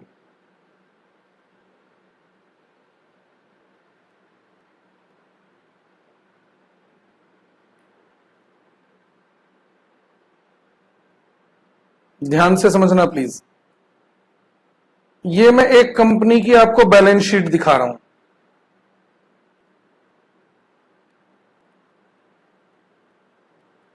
Liabilities, assets. कंपनी की बैलेंस शीट मैं आपको यहां पर दिखा रहा हूं, लायबिलिटीज और एसेट्स। जरा ध्यान से। Long term fund, long term fund कहा मैंने? इधर फिक्स्ड एसेट्स, इधर करंट लायबिलिटीज और इधर current assets. Fixed assets 6 lakh,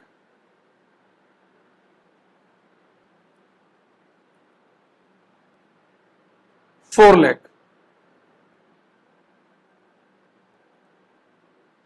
3 lakh, 1 lakh. Total करो जरा। क्या बैलेंस शीट टैली हो गई? हाँ सर, बैलेंस शीट तो टैली हो गई। इस बैलेंस शीट से आप क्या समझते हैं? आपने देखा होगा मूवीज में कि एक चार्टर्ड अकाउंटेंट ने एक कंपनी की बैलेंस शीट ऐसे देखी, उस पर नजर मारी और नजर मार के बता दिया कि बैलेंस शीट तो गलत है। अच्छा, क्या चेक किया होगा उस चार्टर्ड अकाउंटेंट ने इस तरह बैलेंस शीट देखकर? क्या देखकर वो ये बता देगा कि हां बैलेंस शीट गलत है? क्या वो उसका टोटल चेक करेगा कि लायबिलिटी साइड और एसेट साइड का टोटल सेम है कि नहीं है?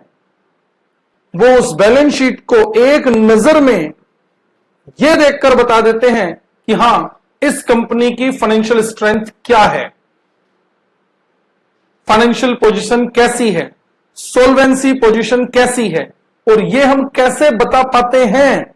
इन्हीं फाइनेंशियल रेशियोज के बेसिस पर। आप सोचिए, आप ये कहें कि सर बैलेंस शीट टैली हो गई, तो टैली तो टोटल लायबिलिटी साइड और एसेट साइड 7 लाख आ गया, लेकिन आप इसको समझो जरा, ये क्या लिख दिया है मैंने। लायबिलिटी साइड क्या होती है? लायबिलिटी साइड है जहां से हम पैसा लेकर आए हैं बिजनेस में लगाने के लिए, और एसेट साइड क्या है? हमने वो सारा फंड कहां पर लगा दिया है। यानी यहां से ये 7 लाख रुपीस आए हैं और यहां पर इन्वेस्ट हो गए हैं। इसलिए लायबिलिटीज और एसेट साइड का टोटल हमेशा इक्वल होता है। अब आप सोचिए जरा, फिक्स्ड एसेट्स कितनी है? 6 लाख। ध्यान से सुनना मेरी बात। लॉन्ग टर्म फंड का मतलब क्या है? ऐसा फंड जो जल्दी से किसी को चुकाना नहीं है। इसमें चाहे आप डेट की बात करें, चाहे आप इक्विटी की बात करें, ऐसा फंड जो किसी को जल्दी से नहीं देना, लॉन्ग टर्म के लिए ले लिया है। और करंट लायबिलिटी का मतलब क्या है? जो हमें 2 महीने, 3 महीने, 4 महीने टाइम टू टाइम पेमेंट करते रहना पड़ता है, जैसे क्रेडिटर्स को, बिल्स पेबल को, आउटस्टैंडिंग एक्सपेंसेस को, बैंक ओवरड्राफ्ट को, ये करंट लायबिलिटीज। ये जो हमने पैसा लगाया है, ये कहां से कितना पैसा बिजनेस में लगा हुआ है, वो जरा ध्यान दो।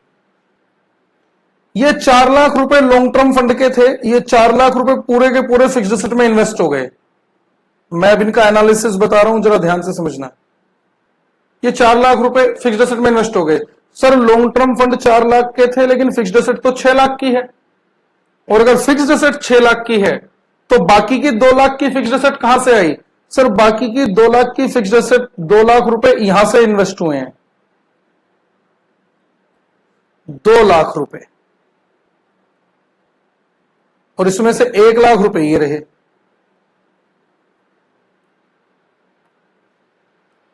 आपको समझ आया मैंने किस तरह एरो लगाकर प्रेजेंट किया? मैंने क्या कहा? फिक्स्ड एसेट में जो पैसा लगा है वो कहां से लगा है? सर 4 लाख तो लॉन्ग टर्म फंड से लगे हैं और 2 लाख रुपए शॉर्ट टर्म फंड से लगे हैं। यानी कंपनी ने किस तरह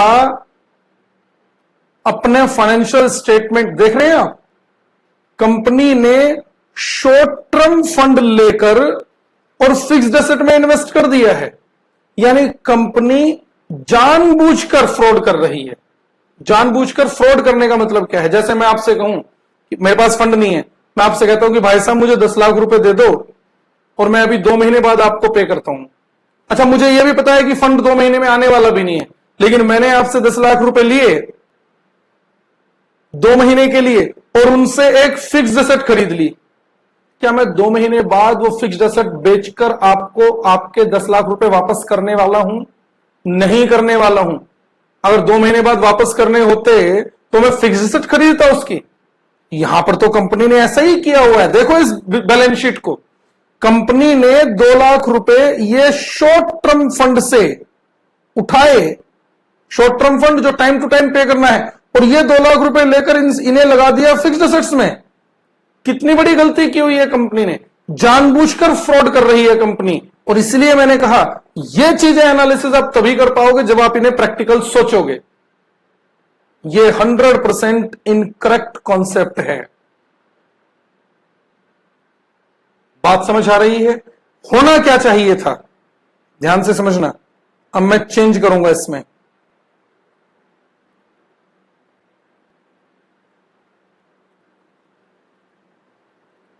liabilities, assets, long term fund, current liability, fixed assets, current assets. होना क्या चाहिए था? Long term fund 6 lakh, fixed assets 4 lakh, current liability 1 lakh, current assets 3 lakh.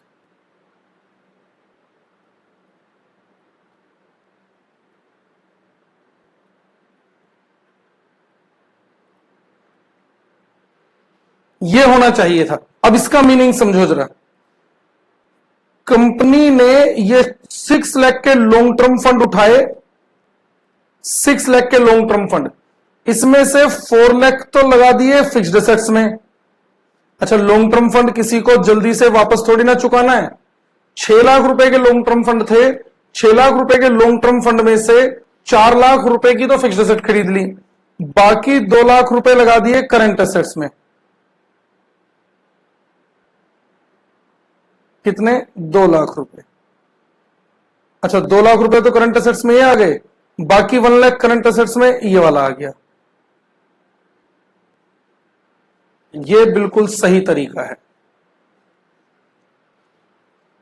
आप समझ रहे हैं ऊपर वाला तरीका मैंने गलत क्यों बताया? आप शॉर्ट टर्म फंड मार्केट से उठाकर फिक्स्ड एसेट में थोड़ी ना लगा दोगे। फिक्स्ड एसेट आप लॉन्ग टर्म के लिए खरीद रहे हैं, फिक्स्ड एसेट सालों साल चलेगी। आप 2 महीने बाद फिक्स्ड एसेट को बेचकर किसी के पेमेंट थोड़ी ना लौटाने वाले हो, जानबूझकर फ्रॉड कर रहे हो। जबकि नीचे वाली बैलेंस शीट में देखो, हमने लॉन्ग टर्म फंड 6 लाख रुपए उठाया, 4 लाख की फिक्स्ड एसेट में लगा दिया, 2 लाख रुपए भी बचे हैं, और इन 2 लाख रुपए से मैंने फाइनेंस किया किसे? अपनी करंट एसेट्स को। यह नॉर्मल अकाउंटिंग प्रिंसिपल है। इन शॉर्ट मैं क्या कह रहा हूं, ध्यान से सुनो। करंट एसेट्स का कुछ पार्ट लॉन्ग टर्म फंड से फाइनेंस्ड होना चाहिए। मैंने क्या कहा? करंट एसेट का कुछ पार्ट लॉन्ग टर्म फंड से फाइनेंस होना चाहिए। और जरा देखिए, ये 3 लाख की मेरी करंट एसेट है, इन 3 लाख में से 1 लाख तो करंट लायबिलिटी से फाइनेंस्ड है, बाकी 2 लाख रुपए लॉन्ग टर्म फंड से फाइनेंस्ड है। जबकि ऊपर देखें, ऊपर ऐसा नहीं था, ऊपर तो उल्टा कर दिया था मैंने। और आप इससे इस बात को भी समझ सकते हैं, करंट एसेट का कितना अमाउंट लॉन्ग टर्म फंड से फाइनेंस है, इसी को ही हम नाम देते हैं net working capital. Net working capital क्या होती है? Current assets minus current liability. जरा देखना है पर net working capital, current asset minus current liability. Current asset है मेरी इस बैलेंस शीट में 3 लाख, करंट लायबिलिटी है 1 लाख, तो कितनी आ गई नेट वर्किंग कैपिटल? 2 लाख। और ये 2 लाख पता है किस बात को प्रेजेंट कर रहा है?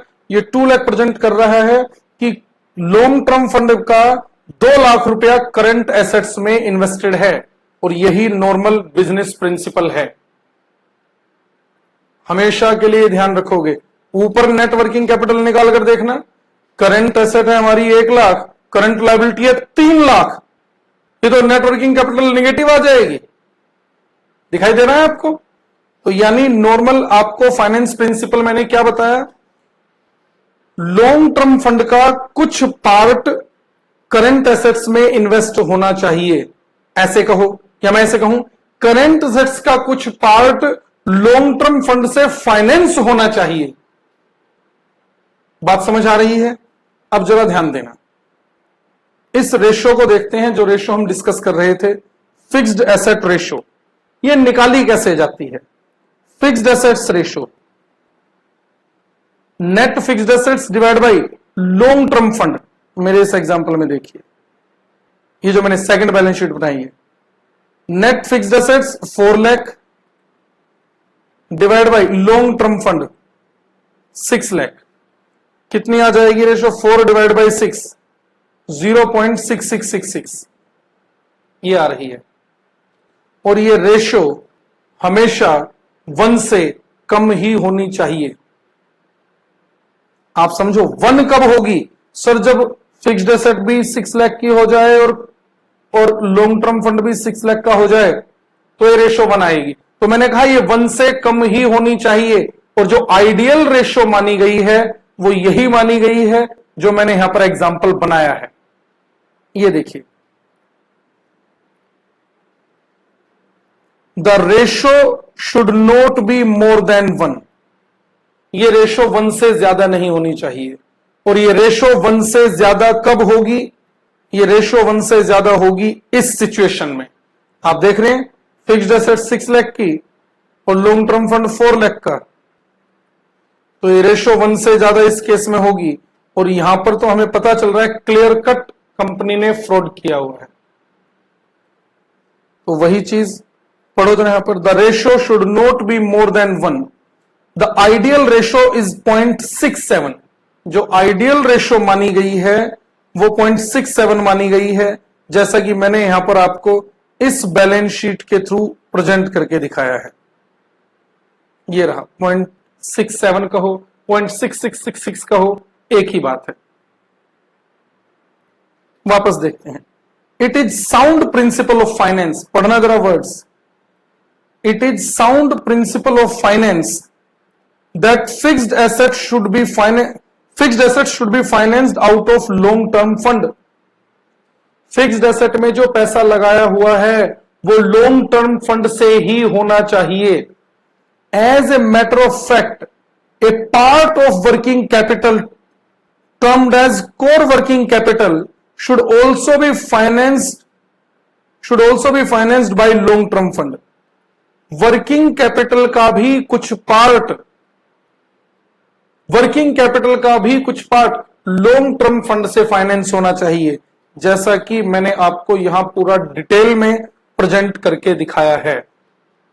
फिक्स्ड एसेट में पूरे 4 लाख रुपए ये लॉन्ग टर्म फंड से लगे हैं, और इन 6 में से 4 इसमें लगे हैं, बाकी 2 लाख इसमें भी लगे हैं, और यही है मेरी वर्किंग कैपिटल यानी करंट एसेट्स। ध्यान रहेगी ये बात, ये है फिक्स्ड एसेट रेशो। और फिक्स्ड एसेट रेशो प्रेजेंट कर रही है कि fixed assets upon long term fund के प्रपोर्शन को, ये रेशो 1 से ज्यादा नहीं होनी चाहिए, और आइडियल जो रेशो मानी गई है वो मानी गई है 0.67। ध्यान रहेगी बात ये। नेक्स्ट रेशो पर आते हैं, डेट सर्विस रेशो, इसे हम इंटरेस्ट कवरेज रेशो भी कहते हैं। क्या कहा मैंने? Interest coverage ratio.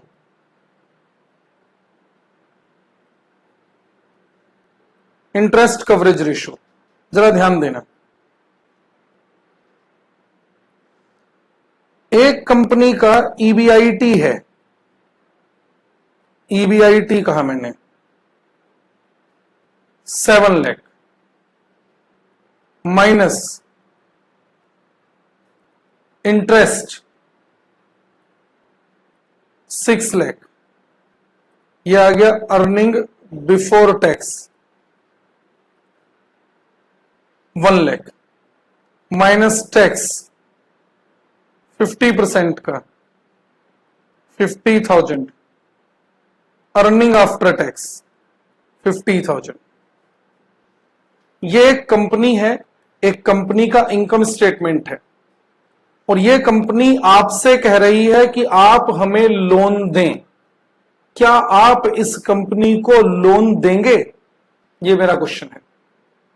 अब आप समझ पा रहे हैं मैं क्या डेटा देकर आपसे किस तरह के डिसीजन मांग रहा हूं। अब जब तक आप इन चीजों को समझेंगे नहीं तब तक कैसे बात बनेगी। और यही रेशो सबसे इंपॉर्टेंट है जिससे आप किसी कंपनी की बैलेंस शीट की फाइनेंशियल पोजीशन का एनालिसिस कर पाएंगे। ये कंपनी जिसका कि ये इनकम स्टेटमेंट मैंने आपको दिया है, आपसे कह रही है कि आप इसे लोन दें। क्या आप इस कंपनी को लोन देंगे? मेरा ये क्वेश्चन है। बहुत डेंजरस कंपनी है। और क्यों डेंजरस कह रहा हूं सोचो जरा। कंपनी का ईबीआईटी 7 लाख है और 7 लाख की अर्निंग में से कंपनी अभी 6 लाख रुपए का इंटरेस्ट दे रही है। यानी कंपनी की ऑलमोस्ट सारी अर्निंग इंटरेस्ट देने में ही चली जाती है। और अगर आप भी इस कंपनी को लोन दे देंगे तो आपको भी तो इंटरेस्ट देना पड़ेगा। ये कंपनी आपको इंटरेस्ट कहां से देगी? यानी कंपनी ने पहले से ही इतने सारे लोन ले रखे हैं कि कंपनी की सारी अर्निंग 7 लाख अर्निंग में से 6 लाख का इंटरेस्ट कंपनी दे रही है। इतना ज्यादा डेट कंपनी ने पहले से रेज कर रखा है। आप भी अगर इस कंपनी को पैसा देंगे, आपको ये कंपनी इंटरेस्ट कहां से देगी? इसकी तो ऑलमोस्ट वैसे ही सारी अर्निंग इंटरेस्ट देने में जा रही है। मेरी बात समझ आ रही है कि नहीं? अच्छा, यानी मैं यहां पर क्या कह रहा हूं, और मैं इस एग्जांपल में अगर थोड़ा सा चेंज करूं, EBIT 7 लाख, इंटरेस्ट मान लीजिए कंपनी दे रही है ओनली 1 लाख का, तो ये क्या आ जाएगा 6 लाख। टैक्स देना है 50%, 3 लाख, तो अर्निंग आफ्टर टैक्स 3 लाख का। अब ये कंपनी आपसे कहे कि आप इससे आपसे ये कंपनी लोन की डिमांड करे, तो क्या आप इस कंपनी को लोन देंगे? फिर से चेक करो, इस कंपनी की अर्निंग है 7 लाख, और 7 लाख में से एट प्रेजेंट कितना इंटरेस्ट दे रहे हैं? ओनली 1 लाख का। तो अगर आप इस कंपनी को लोन दे भी देंगे तो भी ये कंपनी आपको इंटरेस्ट की पेमेंट इजीली कर देगी। ये बात समझ आ रही है? अब ये एनालिसिस कौन सी रेशो निकाल कर किया जाता है? इसे हम नाम दे रहे हैं डेट सर्विस रेशो। और ये रेशो कैसे निकाली जाती है? EBIT upon interest. इस वाली कंपनी के लिए देखो 7 लाख डिवाइड बाई 6 लाख 1.166, और इधर देखिए EBIT अपॉन इंटरेस्ट यानी 7 लाख, इधर इंटरेस्ट था 1 लाख, ये कितना आ गया 7। क्या प्रेजेंट कर रही है ये रेशो?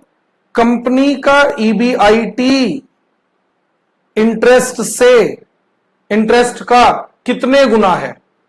सर कंपनी का EBIT इंटरेस्ट का 2 टाइम्स भी नहीं है, ओनली 1.166।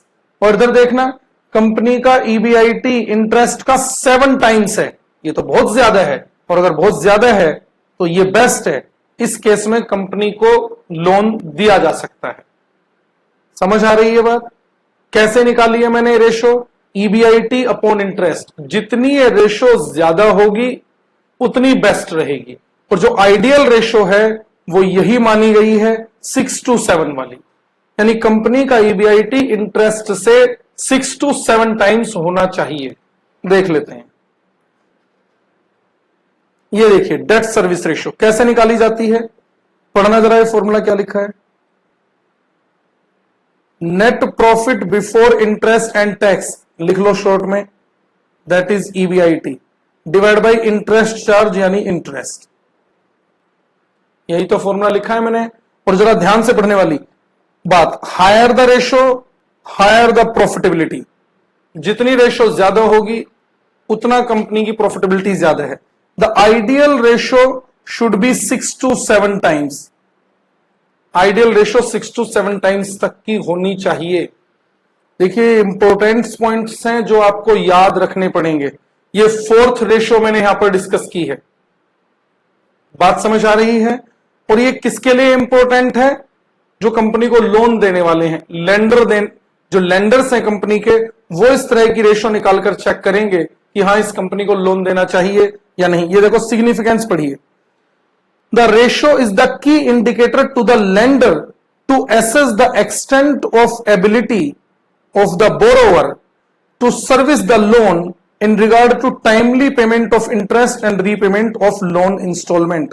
ये रेशो इसलिए निकाली जाती है ताकि कोई लोन देने वाला लेंडर ये चेक कर सके कि हां इस कंपनी को लोन देने पर हमें इंटरेस्ट और इंस्टॉलमेंट टाइमली मिलते रहेंगे या नहीं।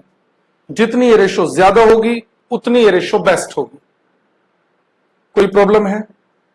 आगे देख लेते हैं। Capital gearing ratio, capital gearing ratio क्या है, पढ़ना जरा। Fixed interest bearing fund divide by equity share holders fund. देखिए लॉन्ग टर्म फंड 2 टाइप्स के ही होंगे, एक जिन पर फिक्स्ड रेट से पेमेंट करनी ही पड़ती है, दूसरा जिनका कोई रेट फिक्स्ड नहीं होता। लॉन्ग टर्म फंड की बात कर रहे हैं, फिक्स्ड रेट से किसे पेमेंट करनी पड़ती है? डिबेंचर होल्डर्स को फिक्स्ड रेट से इंटरेस्ट देना पड़ेगा, और प्रेफरेंस शेयर होल्डर्स को भी तो फिक्स्ड रेट से डिविडेंड देना पड़ेगा। क्या इक्विटी का कोई रेट फिक्स्ड है? क्या इक्विटी का कोई रेट फिक्स नहीं होता। और देखना जरा क्या फॉर्मूला लिखा है यहां पर, fixed interest bearing funds divided by equity share holders fund, यानी मैं यहां पर इसे शॉर्ट में कह सकता हूं debt plus preference share capital divide by equity share holders fund. ये लिख लेना जो भी मैं यहां पर लिख रहा हूं, शॉर्टकट तरीके में मैंने इस फॉर्मूले को लिख दिया। डेट क्योंकि इस पर भी फिक्स्ड रेट से इंटरेस्ट जाएगा, प्रेफरेंस शेयर कैपिटल इस पर भी फिक्स्ड रेट से प्रेफरेंस डिविडेंड जाएगा, divide by equity share holders fund. ये हमने डिस्कस की लॉन्ग टर्म सोल्वेंसी रेशो, याद होनी चाहिए आपको। लॉन्ग टर्म सोल्वेंसी रेशो में पहले मैंने बात की डेट इक्विटी रेशो, दो फॉर्मूले हमने पढ़े, डेट अपॉन इक्विटी या debt upon debt plus equity. मैंने आपसे कहा कि ये रेशो वैसे तो 1:1 की होनी चाहिए, लेकिन नाउ इट इज अगर डेट इक्विटी के डबल से ज्यादा नहीं भी है तो भी एक्सेप्टेबल है। दूसरी रेशो में हमने बात की प्रोप्राइटरी रेशो। प्रोप्राइटरी रेशो में प्रोपोर्शन हम बात कर रहे थे शेयर होल्डर्स फंड और टोटल टेंजिबल एसेट्स का, यानी कंपनी की एसेट्स में शेयर होल्डर्स ने अपना फंड कितने प्रोपोर्शन में यूज किया हुआ है। थर्ड रेशो में हमने बात की fixed asset ratio. Fixed asset ratio में हमने बात की कि लॉन्ग टर्म फंड में से फिक्स्ड एसेट्स में कितना इन्वेस्टमेंट है, वो हम यहां पर बात कर रहे थे। और ये रेशो हमने कहा should not be more than 1 और आइडियल रेशो है वो है 0.67 की। कैसे निकलेगी? Net fixed assets upon long term fund. Debt service ratio में कुछ है ही नहीं, ईबीआईटी अपॉन इंटरेस्ट 6 to 7 की आइडियल मानी गई है। Capital gearing ratio long fixed interest bearing fund divide by share holders fund. In short मैंने कहा debt plus preference divide by equity. Short term solvency ratio, सबसे पहली रेशो करंट रेशो, सबसे first ratio है current ratio. Current ratio में बताने वाली कोई बात है नहीं, current assets upon current liabilities. ध्यान से सुनना, ये आइडियल मानी जाती है 2, और 2 कब होगी ये रेशो? जब करंट एसेट करंट लायबिलिटी से डबल हो। Ideal ratio, ideal current ratio 2:1 की मानी जाती है, लेकिन 1.5 की भी एक्सेप्ट की जा सकती है, लेकिन एक पर्टिकुलर केस में जहां पर कंपनी ने अपनी शॉर्ट टर्म लायबिलिटीज को पे करने के लिए बैंक से कोई प्रॉपर अरेंजमेंट किया हुआ हो तो। आइडियल करंट रेशो क्या है? 2:1, लेकिन मैंने कहा 1.5 भी एक्सेप्टेबल है, लेकिन कब? अगर कंपनी ने अपने बैंकर्स से, अपने बैंक से शॉर्ट टर्म लायबिलिटी को मीट करने के लिए कोई प्रॉपर अरेंजमेंट किया हुआ है तो। पढ़वा देता हूं इस बात को, ये देखिए, an ideal current ratio is 2. However, a ratio of 1.5 is also acceptable if the firm has adequate arrangements with its bankers to meet its short-term requirements of funds. अगर फंड्स की शॉर्ट टर्म रिक्वायरमेंट को meet करने के लिए company ने bank से proper arrangement किया हुआ है, तो उस केस में करंट रेशो 1.5 की भी एक्सेप्टेबल है। अदरवाइज ये रेशो आइडियल मानी जाती है 2, यानी करंट एसेट करंट लायबिलिटी का डबल होना चाहिए। क्लियर है? दूसरा है लिक्विड रेशो, इसे हमने एसिड टेस्ट रेशो भी कहा, इसे हम क्विक रेशो भी कहते हैं। और इसे निकालने के हमारे पास दो तरीके हैं। क्या? एक तो है liquid asset upon current liabilities और दूसरा है liquid asset upon liquid liabilities. Sir ये करंट लिक्विड एसेट क्या है या लिक्विड लायबिलिटीज क्या है? तो एक जगह तो मैंने कहा क्या, liquid assets upon current liability, दूसरा liquid assets upon liquid liability. Sir ये लिक्विड एसेट या लिक्विड लायबिलिटी क्या है? देखिए करंट एसेट्स बोल रहा हूं, ऐसी करंट एसेट जिन्हें जब चाहे हम बहुत शॉर्ट पीरियड में कैश में कन्वर्ट कर सकते हैं, उन्हें हम नाम देते हैं लिक्विड एसेट।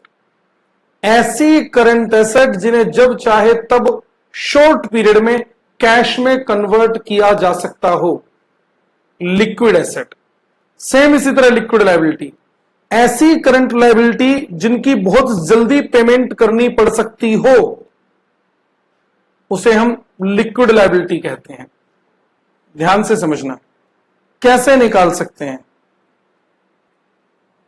लिख लेना आप भी। Liquid assets is equal to current assets, आप भी लिख लीजिएगा साथ में।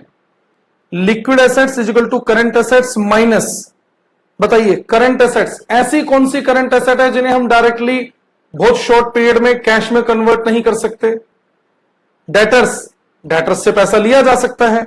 स्टॉक, सर स्टॉक को भी तो कैश में कन्वर्ट कर सकते हैं, स्टॉक को जब चाहे तब बेच सकते हैं। अगर स्टॉक को जब चाहे तब बेच सकते हैं तो रखा क्यों है? बेचकर प्रॉफिट अर्न करते क्यों नहीं? आप जब चाहे तब कस्टमर को बुलाकर उसे प्रोडक्ट बेच सकते हो, यह कैसे पॉसिबल होगा? तो स्टॉक जो है वो करंट एसेट में तो कंसीडर होगा, लेकिन स्टॉक लिक्विड एसेट नहीं है। दूसरी बात माइनस, दूसरी ऐसी कौन सी एसेट है? Prepaid expenses. Prepaid expenses current asset होते हैं कि नहीं?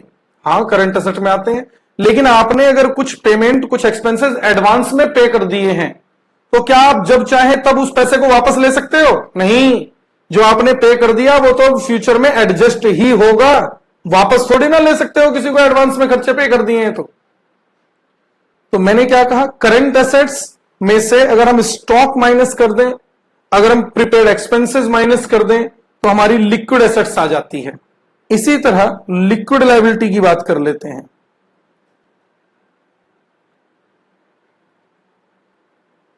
Liquid liabilities is equal to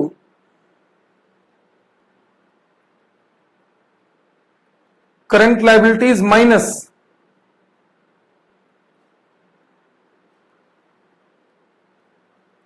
bank overdraft. Bank overdraft तो बैंक से अरेंजमेंट कर लिया ना हमने, उसे तुरंत थोड़ी ना पेमेंट करनी है। जो एडजस्टमेंट किया हुआ है बैंक से, बैंक ओडी की लिमिट ले रखी है, उसकी लिमिट में हम यूज कर सकते हैं। तो बैंक ओवरड्राफ्ट करंट लायबिलिटी में तो कंसिडर होता है, लेकिन लिक्विड लायबिलिटी में कंसिडर नहीं होगा। ये दोनों पॉइंट्स इंपॉर्टेंट है, ये लिख लीजिएगा। और इनसे जो रेशो निकली, हमने उन रेशो को क्या नाम दिया? लिक्विड रेशो, क्विक रेशो या एसिड टेस्ट रेशो। और दो कॉन्सेप्ट हैं इसके, आप liquid asset upon current liability निकाल सकते हैं, आप liquid asset upon liquid liability निकाल सकते हैं, जैसा भी क्वेश्चन में दिया गया होगा। और ये रेशो आइडियल मानी जाती है 1:1 की, यानी लिक्विड एसेट और लिक्विड लायबिलिटी का प्रोपोर्शन 1:1 होना चाहिए। पढ़ो जरा यहां पर, this ratio is an indicator of the liquid position of an enterprise. Generally a liquid ratio of 1:1 is considered as ideal as the firm can easily meet all its current liabilities. Liquid का मतलब मैंने क्या बताया? ऐसी asset जिन्हें जब चाहे liquidity यानी कैश में कन्वर्ट किया जा सके, ऐसी लायबिलिटी जिन्हें बहुत शॉर्ट पीरियड में पेड किया जाना पड़े कैश में, उन्हें लिक्विड एसेट और लिक्विड लायबिलिटी से ये लिक्विड रेशो निकाली जा सकती है। तो करंट रेशो 2:1 की बेस्ट थी, लिक्विड रेशो 1:1 की बेस्ट मानी जाती है। आगे थर्ड, ये कौन सी रेशो है? Defensive interval ratio. ये डिफेंसिव इंटरवल रेशो कैसे निकलेगी जरा ध्यान से। Liquid assets divide by daily cash requirement projected. Sir daily cash requirement कैसे निकलेगी? पूरे पीरियड में कितने कैश एक्सपेंसेस आपको पे करने पड़ते हैं उसका एस्टिमेट लगा लीजिए, यानी projected cash expenses divided by number of days. मान लीजिए साल में 300 दिन काम होगा, तो 300 दिन में 30,000 रुपए के कैश एक्सपेंसेस हैं, तो डेली रिक्वायरमेंट कितनी? सर 300 दिन में 30,000, तो पर डे 100 रुपीज आ गया। वही मैं यहां पर कह रहा हूं, ध्यान दो। Liquid assets upon daily cash requirement, क्या लिखा है? Daily cash requirement projected. ये कैसे निकलेगी? Projected cash operating expenses divide by number of days in a year. समझ आ गई बात? तो हमने शॉर्ट टर्म सोल्वेंसी रेशो में 3 रेशो पढ़ी, current ratio, current asset upon current liability. Liquid ratio 2 concept पढ़े, liquid asset upon current liability और liquid asset upon liquid liability. Defensive interval ratio, liquid assets upon daily cash requirement, projected estimate लगाकर निकालेंगे। Clear है यहां तक? ये हमने discuss किया सोल्वेंसी रेशियोज। वापस आ जाइए, हमने स्टार्टिंग में ये रेशियोज लिखी थी। प्रॉफिटेबिलिटी रेशियोज हमने डिस्कस कर ली, टर्नओवर एक्टिविटी रेशियोज हमने डिस्कस कर ली हैं, फाइनेंशियल सोल्वेंसी रेशियोज हमने डिस्कस कर ली हैं, मार्केट टेस्ट रेशियो। ये देखते हैं। सर आज सारा ही कराओगे क्या? आज मैं क्वेश्चन आपको एक भी नहीं कराऊंगा, सिर्फ ये कॉन्सेप्ट ही मैंने आज डिस्कस करने हैं। क्वेश्चन हम नेक्स्ट क्लास में तभी स्टार्ट कर पाएंगे जब आप ये सारे कॉन्सेप्ट प्रॉपर डिटेल में पढ़ लेंगे। इनके सभी के कॉन्सेप्ट एक बार कम से कम आप रिवाइज कर लेंगे। मार्केट टेस्ट रेशो जो कंपनी की मार्केटेबिलिटी पोजीशन को प्रेजेंट करेंगी। ये देखिए, इसी से next question theoretical question number 11, write a short note on market test ratio. मेरे पास बताने के लिए कुछ भी नहीं है। फर्स्ट रेशो देखना, ये कोई रेशो है? Earning per share. Earning per share कैसे निकालते हैं? हमने नहीं निकाला है क्या earning per share? Earning available for equity share holders fund divide by number of equity shares. इसमें रेशो वाली क्या बात है? ये तो रुपीज में निकलता है अर्निंग पर शेयर। निकाल सकते हो कि नहीं? दूसरा, प्राइस अर्निंग रेशो, ये भी हम पहले ही डिस्कस कर चुके हैं। कैसे? MPS upon EPS. नहीं पढ़ा था क्या हमने? कैपिटल स्ट्रक्चर में भी पढ़ा था। तो प्राइस अर्निंग रेशो का कॉन्सेप्ट हमने, जब हमने शेयर का मार्केट प्राइस निकाला था। और देखिए पे आउट रेशो, ये कौन सी रेशो है? कंपनी ने मान लीजिए अर्न किए 10 रुपए, बांट दिए 6 रुपए, तो 10 में से 6 रुपए का डिविडेंड दे रहे हैं। कितनी पे आउट रेशो है? 60% की। तो ये लो, यानी DPS upon EPS. Dividend yield ratio, dividend yield ratio से मतलब क्या है? कंपनी का जो कंपनी के शेयर का जो मार्केट प्राइस है उस पर कितने परसेंट डिविडेंड मिल रहा है।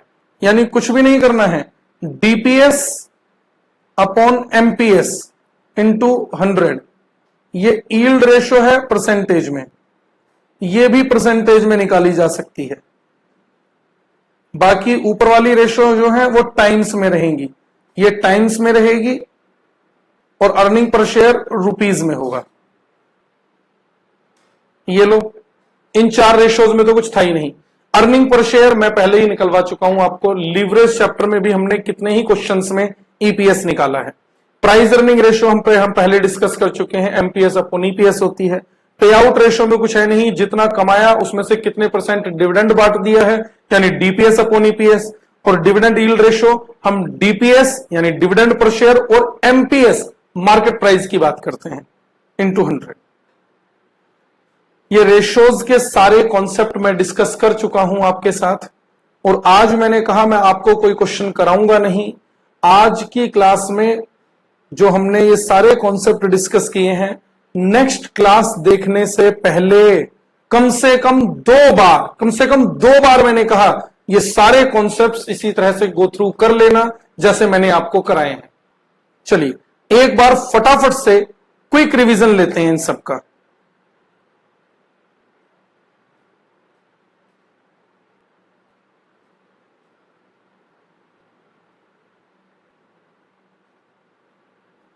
यहां से हमने स्टार्ट किया था profitability ratios. Overall profitability ratio जिसे हमने कहा रिटर्न ऑन कैपिटल एम्प्लॉयड, कैसे निकालेंगे? ईबीआईटी अपॉन कैपिटल एम्प्लॉयड, ठीक है, इंटू 100। दूसरा हमने किया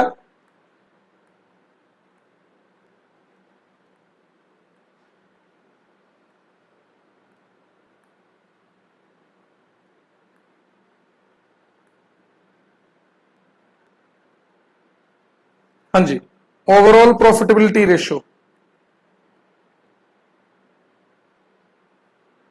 EBIT upon capital employed into 100। फिर हमने कहा return on share holders fund, return on share holders fund यानी profit after tax divided by share holders fund into 100। फिर हमने एक और पढ़ा था return on equity share holders fund, EAE earning available for equity divide by equity share holders fund. Return on assets, assets पे कितने percent profit earn किया है, तो profit after tax divide by total assets into 100। Gross profit ratio में बताने वाली कोई चीज थी नहीं, gross profit upon net sales into 100। Net profit में कोई बताने वाली चीज नहीं थी, net profit upon net sales into 100। इसका एक और कॉन्सेप्ट मैंने यहां पर लिखवाया आपको, EBIT 1 minus T divide by net sales into 100। Operating ratio जहां पर मैंने बात की ऑपरेटिंग कॉस्ट की, तो operating cost upon net sales into 100, ये रेशियो यहां पर हो गई थी हमारी। फिर हमने टर्नओवर रेशियो एक्टिविटी रेशियो की बात की, capital turnover ratio net sales upon capital employed times में निकलेगी। Total asset turnover ratio net sales upon total assets. Fixed asset turnover ratio net sales upon fixed assets. Working capital turnover ratio net sales upon working capital. Stock turnover ratio ये net sales से नहीं, cost of good sold से निकलेगा, cost of good sold upon average inventory, average stock.